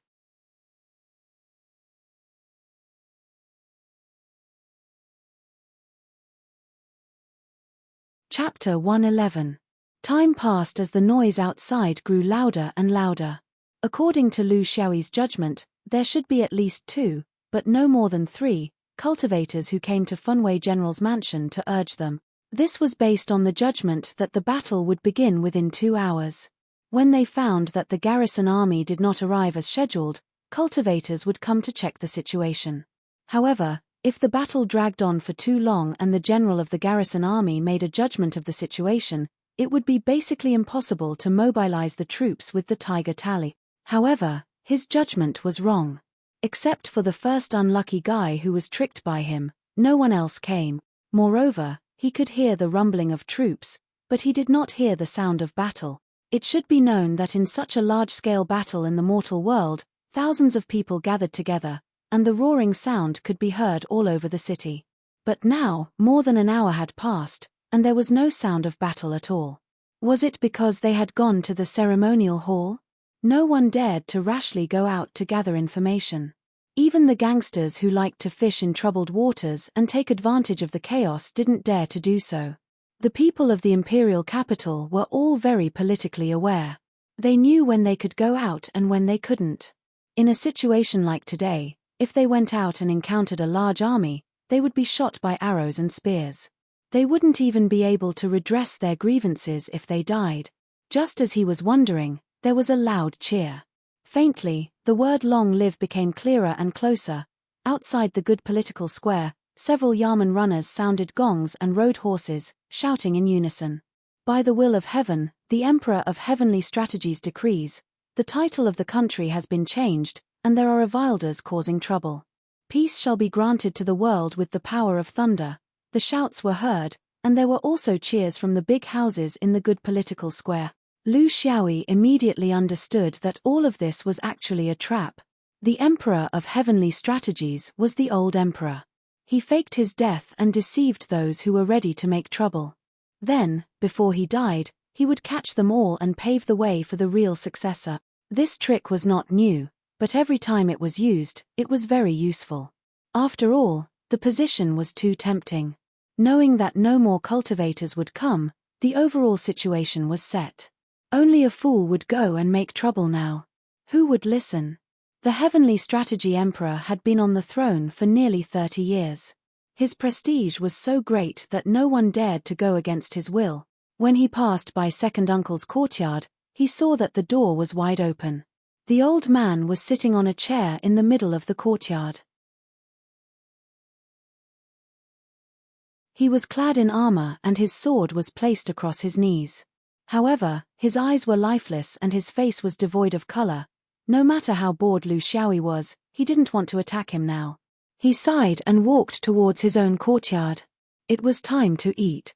In the imperial city, in the golden imperial palace, there was a majestic old man in a dragon robe and a long sword on the ground. Under the white jade stairs, 3 middle-aged princes were kneeling on the ground, especially the one on the left. He was trembling as he lay there. The dozens of ministers beside him were silent. These were all smart people. They would not rashly interfere in the affairs of the royal family. If it was not for the old emperor's personal decree, they would still be hiding at home and enjoying the scenery. A head of the eunuchs trotted over and presented him with a scroll. The old emperor didn't even look at it. Read. The head of the eunuchs knew that the emperor wanted everyone present to know. Thus, he read aloud, the Minister of Internal Affairs, Huang Hui, committed suicide by swallowing gold at home. The Minister of Personnel, Duan Chong, was captured outside the drum gate. The Vice Minister of Personnel, Chen Zikai, was killed in the chaos. The Right General, Cheng Qian, was captured by his subordinates. The Bandit General, Zhu Wenyuan, surrendered at the last minute. The Uni General, Hua Mantian, is stubbornly resisting the purge. The head of the eunuchs read out a long list of names. Everyone present was shocked and frightened. They had never thought that the third prince, who was usually laughing and joking, would actually have such great rallying power? Or were these actually the forces that opposed the reform? After a series of recitations, there were actually dozens of people scattered all over the place. The old emperor glared at the ministers present. They are the ones who jumped out. The rest of you are just a bystander. There is no difference in the nature of it. His words frightened the ministers so much that they knelt down and admitted that they had committed a grave crime. The old emperor did not accuse them wrongly. However, when it came to the royal family's affairs, there were some things that could not be said or done. The old emperor was just trying to scare them. No matter how old he was, he would not hold them accountable. They were just a group of monkeys that he wanted to punish to warn the monkeys. He just stared at the eunuch and said, "In the past half a month, you must have found out the people who colluded with them. Is there anyone on the list who plotted this rebellion?" The head of the eunuch kowtowed and said, "There are some discrepancies between the list and the actual situation. There are only 3 people on the list. The Marquis of Izhou, Tian Fuchu, did not participate in the rebellion. He is suspected to have escaped from Zhaoye City and is being hunted by the police. Yang Fuma, the Marquis of Yang Fuchu, admitted that he plotted the rebellion by tying himself up in Daguang Temple before the coup. The Funwei general, Yarou Jidong, did not mobilize the garrison as promised. He committed suicide in the court. The Emperor of Heavenly Strategies sneered, "So they are the weaklings? The weaklings are just right. Third Prince, look at the people you found. Is there anyone who is useful? If we really hand the country over to you, will they be able to support us when we are in danger? Since they had the intention to rebel, they should be executed without mercy." However, considering that these people were not rebelling against him, but a fight between the princes, it did not seem appropriate to use treason as a punishment. Those who had truly taken this step, of course, should be executed. However, these few who had shrunk back at the last moment were a different matter altogether. As an emperor, he must understand people's hearts. He could not blindly rely on killing to solve problems. He must set an example. He could not be too tough on those who repented. Otherwise, if such things happened again in the future, everyone would know that there was no way out and would fight to the death. That would be the mistake of the emperor. Fourth Prince, you deal with these people. The old emperor gave this problem to his son, the future emperor. He wanted to test his son's character one last time. The fourth prince kowtowed. Was there a need to think about such a simple problem? Of course, it was time to show his mercy. He had endured for decades. How could he make a mistake at the last step? Reporting to father, the Marquis of Izhou, Tian Fuchu, should be pursued. He escaped at night without any remorse. He should be detained and punished for plotting a rebellion. Yang Fuma is a member of the imperial family. He knows how to rein in the horse at the edge of the cliff and abandon the darkness for the light. He can be ordered to study at home. Whether he will rise in the future depends on his performance. Ferocious General Yarou Jidong can understand the disaster that war brings to the people. He can stay upright and not cross the line. Killing cultivators can show his intention. I think that it is enough to reprimand him in court and take away his tiger tally. He can keep his official position and see what happens in the future. Anyway, it was an idle position. He could use it to show his tolerance. You're tuning in to the Celestial War YouTube channel. Don't forget to subscribe and join us on this journey to catch the most captivating stories.